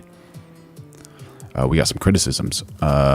Critics say Acemoglu sometimes overweights institutions and underweights geography, natural resources, disease, culture, war, and geopolitics. The strongest criticism is China. It grew massively under authoritarian politics, which complicates the simple inclusive democracy equals prosperity story. Very, very good argument. So the thing people miss is Acemoglu is not saying democracy magically makes countries rich. He is saying prosperity requires institutions that stop elites from stealing the future. That's a great one. He is saying prosperity requires institutions that stop elites from stealing the future. So I guess Darren Acemoglu's whole message is this: poverty is not destiny. Oil is not destiny. Culture is not destiny. The question is, who controls the rules? If the rules reward builders, a nation rises. If the rules reward thieves, a nation collapses, even if it's sitting on gold, oil, or genius. Do you agree or disagree with Darren Acemoglu? Is that we start working together to be sure that the future of work.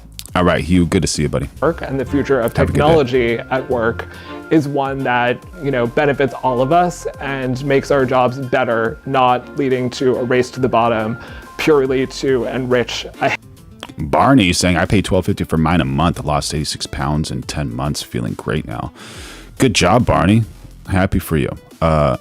Where are you located? You don't have to say exact city, but country, I guess, if you feel comfortable. There you go. We got Drain the Swamp. 888 says Trump. There you go, buddy. A handful of very wealthy billionaires in Silicon Valley.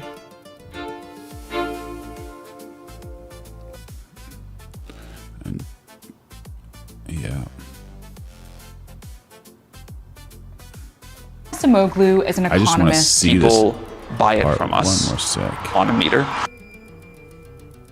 The whole ecosystem around Silicon Valley is very much based on this idea that computers are superior to humans. Most humans are unnecessary. Okay. Because it didn't make sense when I was reading. He said what Silicon Valley thinks, not what he thinks. Okay. So, excuse me if because I was reading this about him. I was like, he seems like a very level-headed guy. Why did I bring the heat? But he was talking about what Silicon Valley thinks, not what he thinks. So I sit corrected one more time. Thank the Lord. I went back to see. But very cool. Very cool. All right.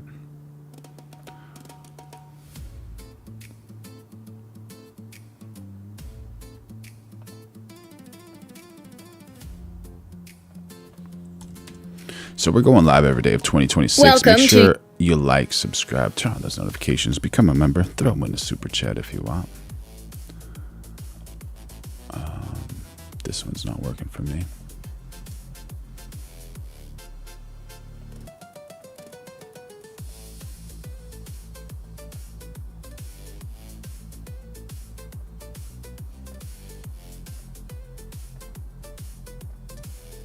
Your Morning Minute, sponsored by United RV Centers. Georgia voters are heading to the polls today for some closely watched primary races. On the Republican side, 8 candidates are competing to replace Governor Brian Kemp. Meanwhile, Democratic Senator Jon Ossoff is running unopposed as several Republicans compete for the chance to challenge him in the general election. And we're following another explosion at an industrial plant in Bradley County. Cleveland Fire Department crews were called Saturday night to Amero Advanced Materials and Manufacturing in McDonald. Police say firefighters put out a small fire inside the facility and no one was hurt. This comes just days after a separate explosion there injured 2 workers. And as the weather gets warmer, check your... There you go. W's in the chat for a woman who actually looks like a woman. I love seeing this. Yourself for ticks. Federal data shows weekly ER visits for tick bites have reached their highest level since 2017. Uh-oh, careful those tick bites. Never know what you can get. Barney Bell says, FLA, is that Florida? But I'm retired and my Medicare pays for most of it. Okay, very cool. Last month, there were at least 104 visits, while 68 visits were recorded back in 2025. Okay.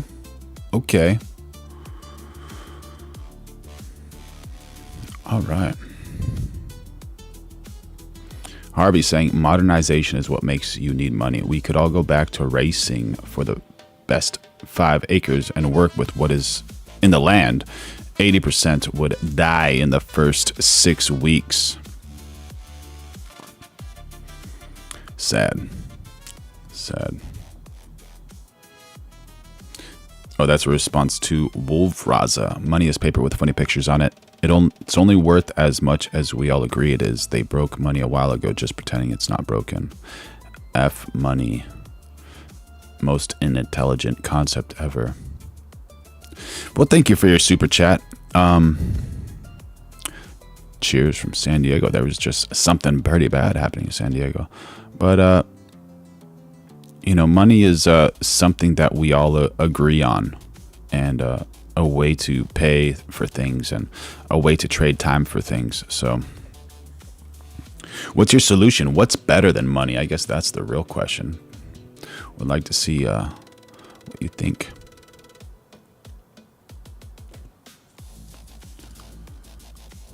Yeah, we're going live every day of 2026. So make sure you like, subscribe, turn on those notifications.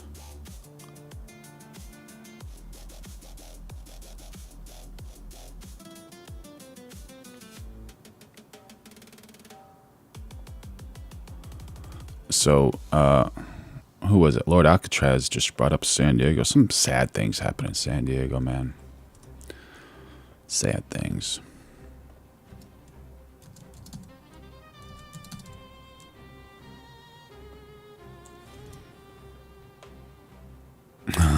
She looks like she might be on some prescription drugs in this instant, but let's see how she looks when she starts talking. Well, this morning, a search for answers after 2 teenage suspects. No, she looks sober. Opened fire on an Islamic center in San Diego, killing 3 adults. Authorities say they are investigating the attack as a hate crime. Gwen Baumgartner has more. San Diego police arrived at the Islamic Center just before noon after receiving calls about an active shooter. Maybe around 30 shots, that's what we heard. Police found 3 deceased adults when they arrived, one of them a beloved security guard. He was a nice person, having a smile with everybody. As officers swept the center, which houses a mosque and school, children were rushed to safety under police escort. I felt a bit scared. My legs were shaking. At the same time, there were reports of more gunshots. We received calls of a vehicle a couple blocks away that was shooting at a landscaper. The landscaper is going to be okay, but we are still investigating that scene. It appears he may have been shot in the helmet that deflected and saved his life. Near the scene, the suspects, a 17 and 18-year-old male, were found dead in a vehicle from what authorities believe were self-inflicted gunshot wounds. Law enforcement has yet to W's in the chat for another girl that looks like a girl. All right. Confirm a motive, but they have said that during their investigation, they found a connection between one of the suspected shooters and... Lynn H says eternal life is better than money. There you go. hate-related rhetoric. 2 hours before the shooting, the mother of one of the suspects reported him missing, fearing he was suicidal. Several of her weapons were missing. Her vehicle was missing. Her son was with a companion. They were dressed in camo. Law enforcement vehicles were spotted outside one of the suspects' homes. The FBI is asking the community for tips as investigators search for answers. Gwen Baumgartner, CBS News, San Diego. So sad. So sad. More officers will be guarding places of worship to assure safety. Temple Israel in Michigan, which was also targeted earlier this year, said yesterday's attack is one of the reasons why one of its rabbis was in D.C. yesterday. We got R. Wilson. How you doing, buddy? Thank you for jumping in on the chat saying ordered from my mom's meds with her on TrumpRx. Seems to work. Saves her $108 for the month. Delivered to her house. Home. Good. Great. There you go. We got some actual news. There you go.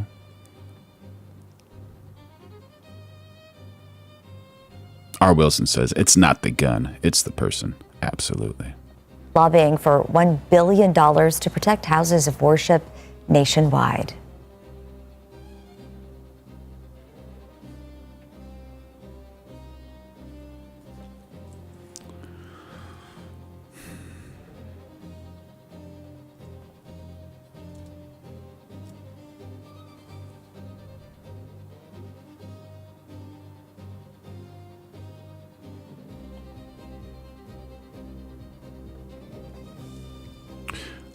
All right, we got a. Oh, that was the update in Georgia, right? Was that the update in Georgia? I think we got that one. Welcome to. Yeah, we did.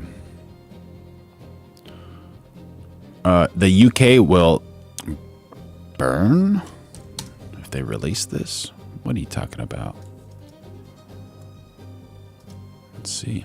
A Sikh man stabbed an 18-year-old university student to death with an 8-inch ceremonial knife after claiming he had been racially abused. After he was stabbed, Mr. Nowak tried to climb a fence to escape. The police were called to the scene but arrested Mr. Nowak after Diwa. All right, Barney. Thanks for being here, buddy. Said that he had been racially abused. So they handcuffed the guy. They handcuffed the guy that got stabbed? Is this real? This 18-year-old boy called Henry Novak drowned in his own blood while he lay handcuffed and passed out on the street. He was stabbed multiple times by a man called Vikram Digwa, 23. Vikram Digwa, 23. John Lamoureux says white right-wing violence. Not going to comment on that. What happened? Is this a right-winger over here? Goodness gracious. Violence is not good from any side, left, right, up, down. With an 8-inch Sikh ceremonial. What the fuck? Henry tries to escape. He climbs a bin, fence, and car. He leaves a trail of blood. What a video the fuck? Taken by Digwa, the Sikh. Let Freedom Ring says, was Jesus a victim of white right-wing violence? Good question, good question. Who can answer that?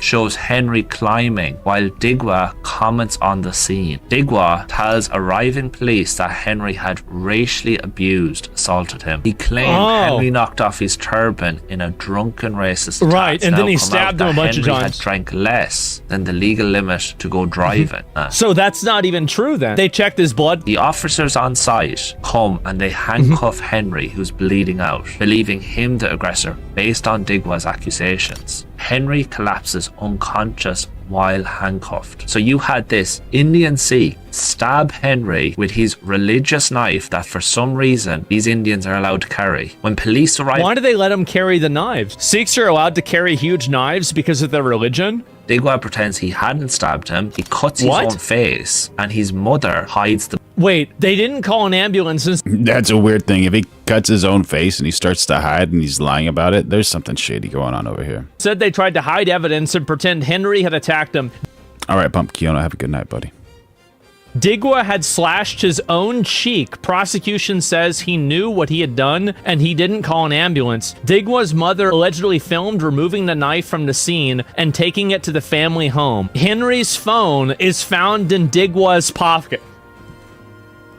Okay. Sikh religion allows them to carry a blade, which is ironic. Well, that's retarded. The police... So the guy actually stole his phone after he inserted the knife? Based on that testimony, handcuff Henry while he bleeds out and dies in his own blood. Well, then while Digwa accused Henry of racism and pretending that he never stabbed him. This is awful. It's just an 8-inch knife, right? That's like this big, right? I mean, that's pretty fucking big. So this is the guy... He said 18-inch knife? That got stabbed. Just a regular ass guy. Bro, all the Sikhs carry these knives? I mean, like, this is my opinion. 21 centimeter. No, that's maybe an 8-inch, right? Not 18. I don't think that you should have a religious exemption for carrying a knife. They should be able to carry the knife because anybody can carry the knife. But like, if they have some sort of exclusive privilege that they can carry... Yeah, 21 centimeters is 8.26 inches. Carry a knife, but nobody else can. That's retarded. So let me go back. I'll look at this here. 911 call. Digwa's brother was saying, we just been attacked by someone racially. Jurors had... Pumpkino, thank you, buddy. Appreciate it. Now been shown 2 more videos taken in the aftermath. Digwa was heard saying, no one stabbed you, bro. A second video played to the court. Digwa's father can be heard in saying, he's pretending. Now he's trying to get up and going to leave. Yeah, probably because he got stabbed. How did the wallet end up in his pocket? Why is the mom stealing evidence away from the fucking... the phone. Sorry, it's the phone that ended up in his pocket. And you have this for everybody else. Let me see here. We begin with breaking news. The government has banned ninja sword. They don't need to ban ninja swords. They need to ban the ninjas. That's the real problem. Because if they don't have ninja swords, they're going to use other swords.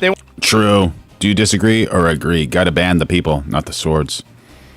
Want to ban kitchen knives too? Kitchen knives could be seized from homes under crackdown on dangerous weapons. I think we have a bit of a problem. That is a bit of a problem. Oh my God. Yeah, that's a wild one, man. And who's inspiring the immigrants just to go back there? You know, like what? Obviously, it's for the votes, right? These dirty politicians want these votes, so yeah, that's the deal right there. We got Xi sending a warning to the U.S. No, dude, that's not true. That can't be true. Xi was just saying, I love the U.S. So President Trump back from his historic trip. And I love the U.S. Army, right? To China with or the military. Slew of deals on the table. So let's break it down. So here we go. Establish a bilateral board of investment. So we've been meeting with them haphazardly, but not kind of erratically. Now there's going to be consistent meetings on all things, especially things that are so-called white deals. That means technological. Dylan Hill jumping in on the chat saying 8 inches is over legal limit in most cities, usually 3 to 5 inches. Is that in the UK or United States? And national security not involved with it. 200 Boeing jets. At first, we didn't hear anything from China because we heard about a 200 jet sale. We wanted 500, and maybe the stock for Boeing went down. But keep in mind, China makes their own jets now. They don't need as many. But the key is they have committed to buying the GE engines, which many people thought Donald Trump had got ahead of himself. He didn't. They just announced it after he left. Buying agricultural products. I want to see the execution, but $17 billion a year for the next few years, pretty impressive. Then they're going to renew expired listings. This is big. So they were upset about what we were putting or supposedly putting into. This is a little interesting. In California, the folding pocket knives, no blade length limit. If it relies on a manual folding mechanism, you can conceal carry these of any size provided the blade is completely folded.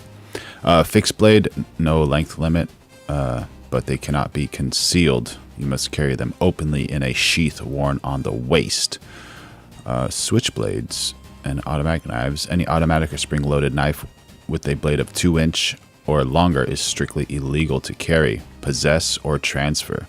So switchblades and automatic knives are illegal. You cannot carry a knife with a blade longer than 4 inches into state or local public buildings, schools and college campuses. Knives with blades longer than 2.5 inches are generally prohibited. Local municipalities may have stricter regulations than state law. For example, in Los Angeles, you cannot openly carry any knife with a blade 3 inches or longer in plain view on public streets.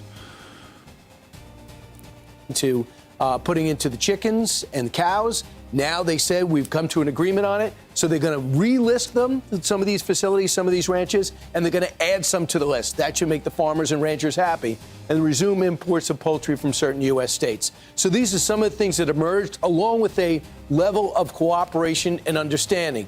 But we also know what we're dealing with. Let's bring in former Trump Deputy National Security Advisor KT McFarland.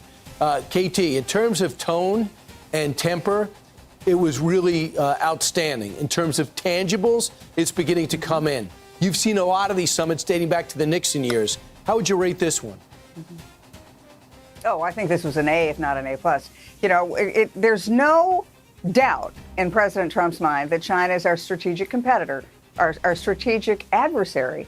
But that doesn't mean that we can't do business with them and can't trade with them. And so what By the way, we're going live every day of 2026, so make sure you like, subscribe, turn on those notifications, throw in a super chat, become a member. What is the trade deal that we got something, they got something? What did we get? Well, they're buying our goods. They're buying our agricultural goods. They're buying some of our aircraft, as you just pointed out.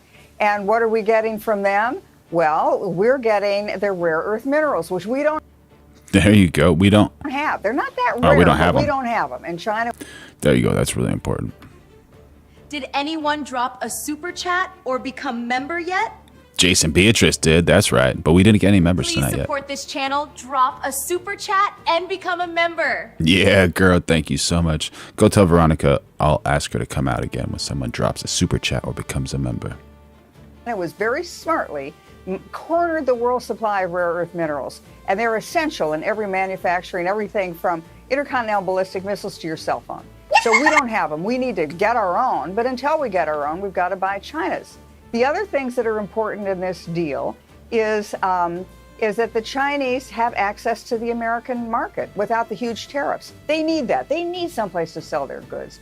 On the other hand, we need to have a relationship with them that doesn't cause another war. It's as if we say, okay, we're putting everything on hold. We're going to put everything on hold. We're going to do business while we can, but we're going to continue to compete in the major ways that we compete. So we got to think about Taiwan. You can't talk about China and not talk about Taiwan. That thriving democracy off its coast is part of one China, but yet it's independent. Japan, South Korea care, and Philippines and Australia care as much, if not more, than us. Axios says Trump advisors fear China may target Taiwan within the next 5 years. They told President Xi they think that President Xi is trying to move China to a new position where he's saying, we're not a rising power, we're your equal, and Taiwan is mine. All right, Wilson, thank you, buddy. Have a good day. And the president has said, I'm going to think about the $14 billion in weapons that they paid for, about delivering them. Maybe the better answer would have been, we don't discuss that. But I thought Robert Gates, with all his experience in Washington, he held every job, including Secretary of Defense for Obama and Bush, said this about China possibly invading. They could create a blockade or a quarantine around Taiwan anytime they wanted, what the Taiwanese call an anaconda strategy. And it would strangle Taiwan over time. I don't think they want to go in and attack Taiwan. They don't want to destroy the very chip factories they want to take over. So, and then there's cyber. There are all kinds of pressures. Yeah. There isn't one single Chinese general or admiral today that has 1 day of combat experience. And he goes on to say, since 1979, and they got their butt kicked by Vietnam. Wild. He fired everybody. He fired a plethora of generals and his Secretary of Defense. You know, here's the thing. If you're the Chinese leader, you've got to look at what the United States is just pulling off in Iran. The unbelievable precision, the capability, how everything seems to work together. We seem to have done the miraculous. Even Xi Jinping pointed out that if China gets Taiwan, that's going to be devastating for the United States. Good for China, absolutely great for China. Their AI technology is going to be unreal, and the whole world might be speaking Mandarin, Chinese, if that happens. So wild. This is such an important situation. Blockade that Iran might have closed the strait, but we did the blockade. They've got to look at that and say, look, we're no match for America militarily. And I think President Trump did exactly he took the right line. I wish he hadn't talked about arms sales to Taiwan. I would have left that a little more ambiguous. But President Trump then talked about, we want to move the chip factories back to America. All right, so when Xi says Taiwan is his red line, do not hear romance, hear strategy. He's not flirting with history. He's warning the United States where China may test power. The smart American answer is not panic and not weakness. It's clarity, peace, deterrence, no forced takeover, and no pretending Taiwan's 23 million people are furniture in someone else's empire. He didn't talk about independence for Taiwan. He kind of put Taiwan on notice, saying, cool the rhetoric. Don't talk about independence. And he really did, I think he continued this idea of strategic ambiguity. We're not going to necessarily promise to go to war to defend. Yeah, Kurt says, you hear about Lake Tahoe losing water from AI data centers? Yeah, absolutely. Absolutely. Horrible. We got Michael saying, no one cares about what China wants. There you go. Kurt says, next big war is going to be AI and water. We got Shen saying, after seeing the total disaster in Iran, I believe Taiwan knows the U.S. cannot protect them and will negotiate a reunification with the mainland. What do you think, chat? Do you agree or disagree with Shen? Defend China, but we're not promising not to go to war. And at the same time, the first phone calls President Trump made when he got back on that plane were to our allies in Asia, particularly to Japan, to give them assurance that we're not leaving Asia. That's a major maritime trade route that we want to have part of. Yeah, we're not leaving Asia. So it's not just about land, it's about ships, sea lanes, United States credibility, Japan, the Philippines, and whether powerful countries can redraw borders by force. CFR warns Taiwan is the issue most likely to bring the U.S. and China into direct military confrontation. We're not leaving Taiwan to China, but we're going to shore up our alliances. We're fixing our military, and we want to make sure that we have the rare earth supply chain that we need, and we also want to bring those chips, those important chips that Bob Gates mentioned, bring those back to America. Yeah, and South Korean leader also called and talked to the president. I think they felt better after they had that conversation. Thanks so much, KT. Appreciate it. So the U.S. position is deliberately complicated. America recognizes Beijing as China's government, does not formally recognize Taiwan as an independent country, but does provide Taiwan defensive support and treats non-peaceful coercion as a grave concern.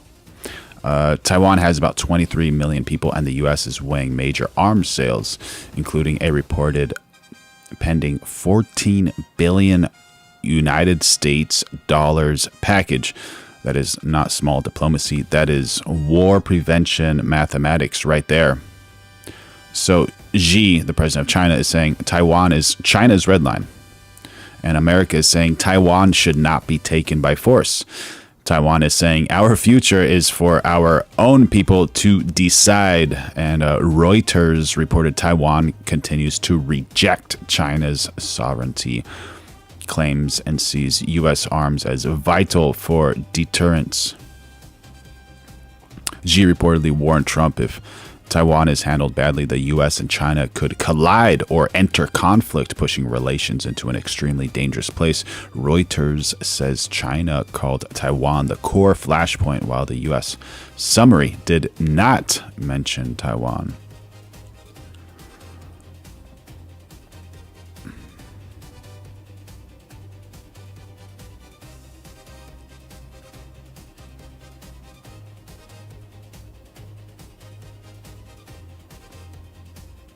Kurt says Trump addressed the president of Taiwan as their leader instead of president. I think something brewing. Yeah, could be something brewing right there. You were talking about Lake Tahoe. Here's Lake Tahoe. I want to show you.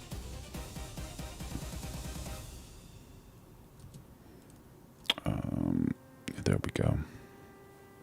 By the way, we're going live every day of 2026, so make sure you like, subscribe, turn on those notifications, become a member, throw in a super chat. You something that I just learned about that I think is extremely alarming, where in Lake Tahoe, 50,000 residents have just been informed that in 2027, their energy provider is abandoning them to focus solely on the energy demands of the AI data centers in the area. And this is the first example, the first big example of just an energy company that 50,000 people rely on to live, just hitting that Harry Houdini vibe and vanishing on them, saying, don't really care about you plebeians, we gotta go take care of AI. I mean, good luck out there, though. Maybe you'll find other power suppliers, but it won't be us.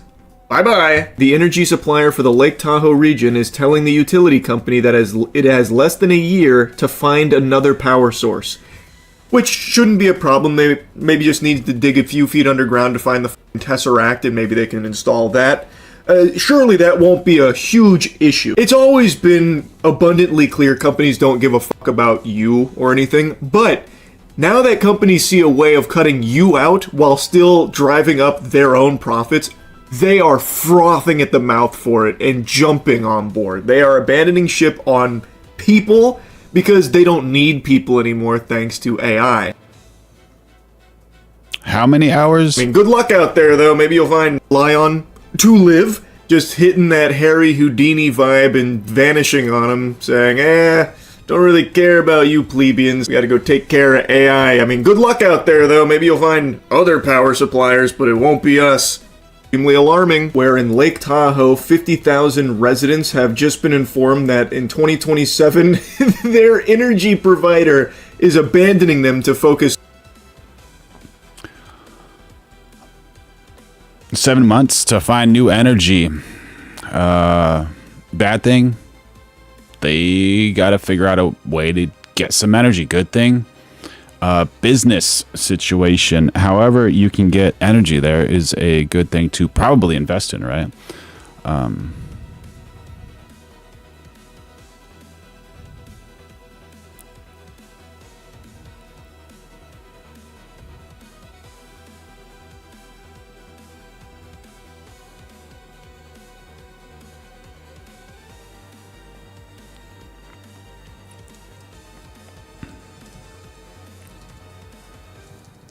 Wild, wild, wild. And we're going live every day of 2026, so make sure you like, subscribe, turn on those notifications. There were a few fights that just happened, and John Jones was there. And if you're wondering what John Jones thinks about MVP promotions, we're going to hear it directly from him.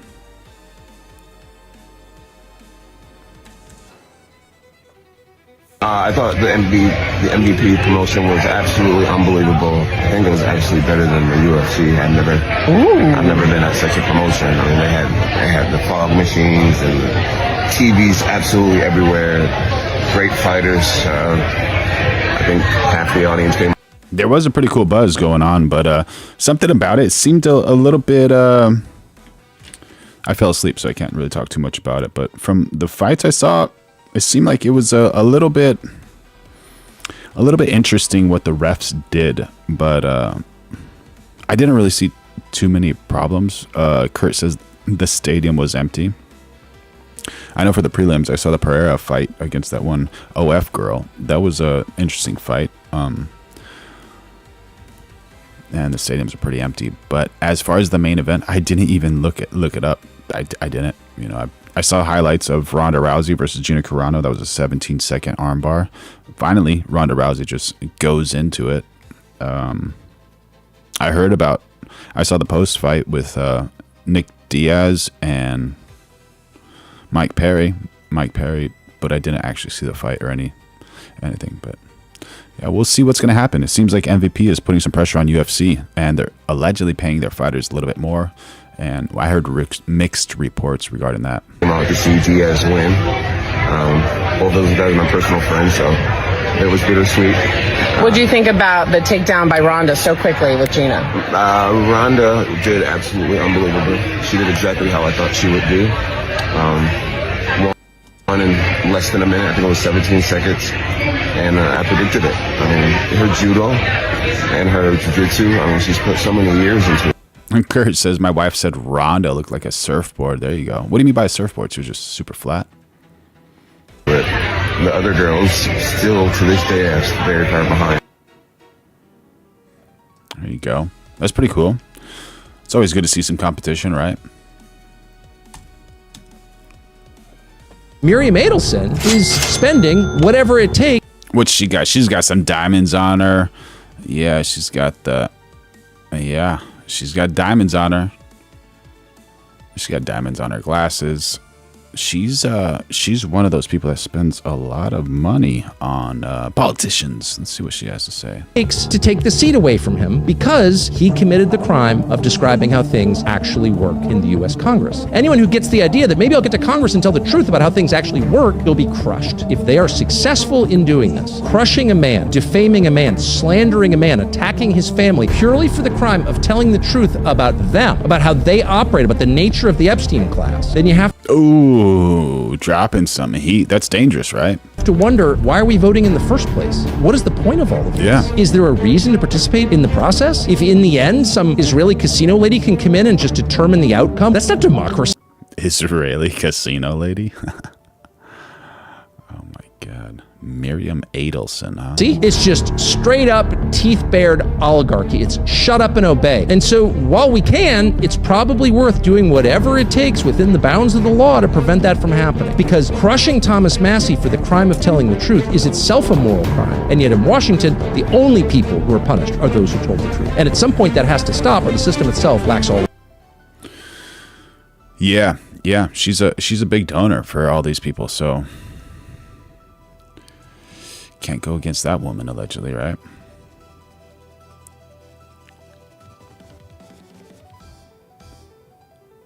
Revised Iranian proposal to end the war. All right. Let's see it.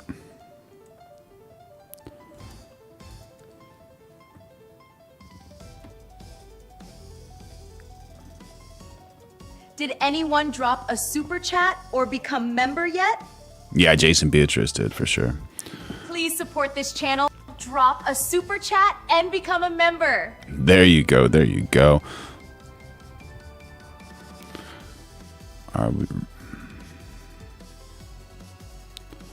No audio in this one from 9 hours ago, but okay. There you go.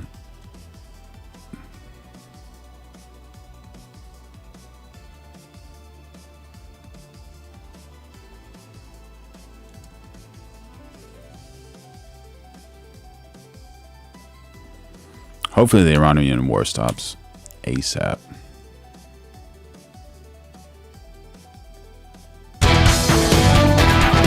Welcome back. Oh, W's in the chat for another female. It looks like a female happening to be on Fox News. We got Lee84 saying IMPD with the FBI shocked most of the FBI are missing three quarters of their brain mass. Must be Russian intelligence or something. Oh well. Or swamp gas. Oh, we got some trolling in the chat. There we go. The Republican primary for Louisiana's U.S. Senate race is now in the Harvey says, yes, the stadium was empty until the headline. Thank you. Didn't know that. Appreciate it. hands of Republican voters. A political analyst says the primary results made one thing clear: conservative credentials matter. The question now is which candidate has what it takes to earn Republicans' trust. Fox 33's Maya Alicia spoke with a political analyst to learn what is at stake in the runoff. Cassidy's biggest sin was the impeachment. In the runoff.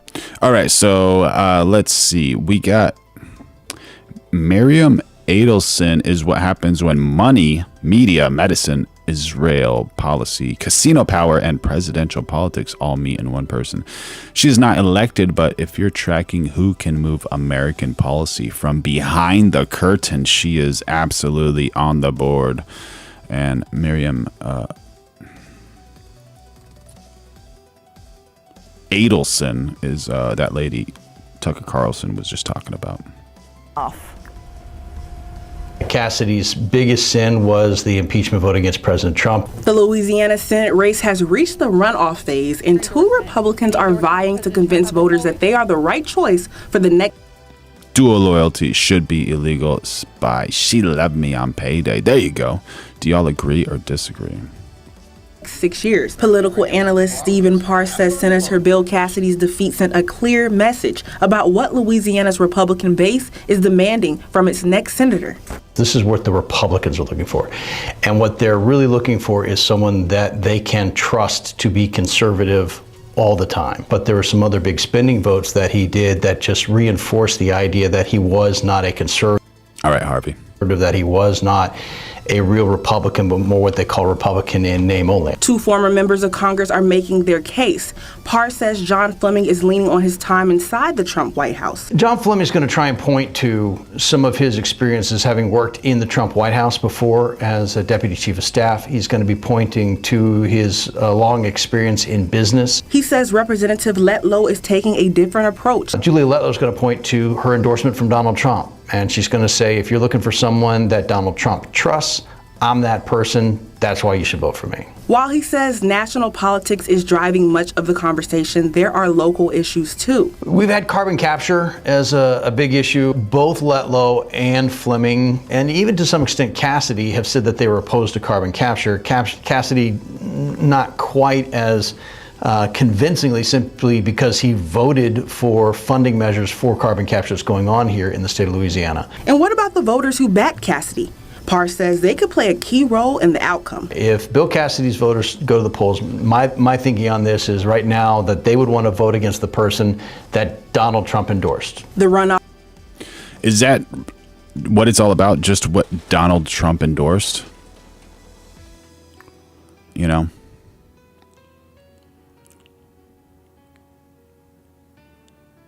Oh my goodness, talking about Trump. I think you're going to love this. I think you're going to love this. Oh my goodness. So we're going live every day of 2026. Make sure you like, subscribe, turn on those notifications, become a member, throw in a super chat. Keep us alive. So nearly 1.8 billion US dollars awarded to Trump allies in IRS funds. Department of Justice reports. $1.8 billion could be going to President Trump's allies after his Justice Department announced Pays to be an ally of POTUS. they were establishing a fund for anyone who believes that they have been unfairly targeted by a federal investigation. Now, this agreement was negotiated by the president's personal Got a little bit of work done, but W's in the chat for a woman that looks like a woman. lawyers who were handling his $10 billion lawsuit against the IRS. And on the other side of the table were Trump administration lawyers from the Justice Department, the White House. Beautiful shot, the White House right there. Lynn H says there's no point to voting when it's all decided ahead of time. Do you guys agree with that? Is it all decided ahead of time? And we're going live every day of 2026. So make sure you like, subscribe, turn on those notifications, throw in a super chat, become a member. So many benefits to the members. And the IRS. There was no outside voice here. Now, they say that anyone with a claim can file for an apology and a possible monetary settlement. They insist there's no partisan requirements, but all of these claims are going to be vetted by a group of 5.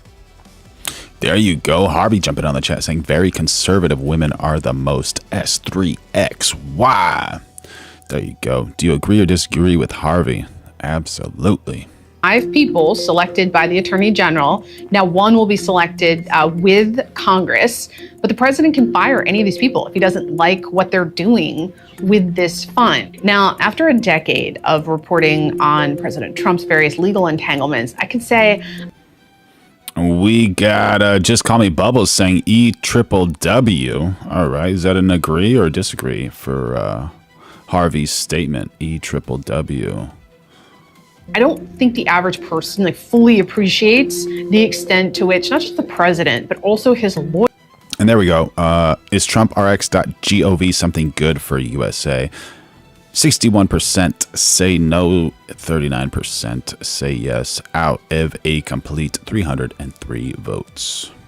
Lawyers who are now all working in government, that they really believe he was unfairly targeted by these previous criminal investigations. But after looking at the details of the settlement, it's pretty clear that his lawyers may not fully understand the extent to which taxpayers are going to be willing to alleviate these grievances with their own money. Now, this fund is part of an agreement to get the president to drop his $10 billion lawsuit against the IRS. The exact amount, though, of this fund is $1.776 billion. I'm told that is a deliberate nod to the nation's upcoming birthday. It's cute, but it's unclear that taxpayers.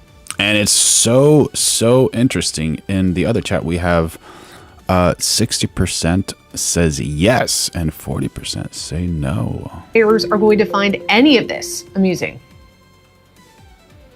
$776 billion. I'm told that is a deliberate nod to.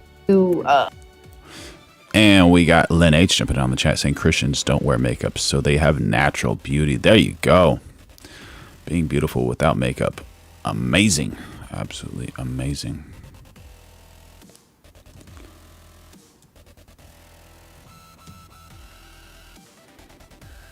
All right, so we didn't just watch the trends, right? We kind of decoded the machine. Facts first, logic second, impact third. That is how you stay sane while the internet tries to turn your brain into soup. If you learned something, laughed once, or caught a pattern before the media explained it, tomorrow hit the like, subscribe, turn on notifications, join the membership, and send a super chat to keep this investigation going alive. And remember, most people scroll past the signal. You stopped, you looked closer, and thought deeper. That is elite. And if people are just drinking too much haterade around you, let that hate roll off of your back like water rolls off of a duck's back. And since we're going live every day of 2026, I'm gonna see you the next time we're live. So take care, put in that mouthpiece if you have to fight for your dreams, and I love you, the Lord loves you, your family.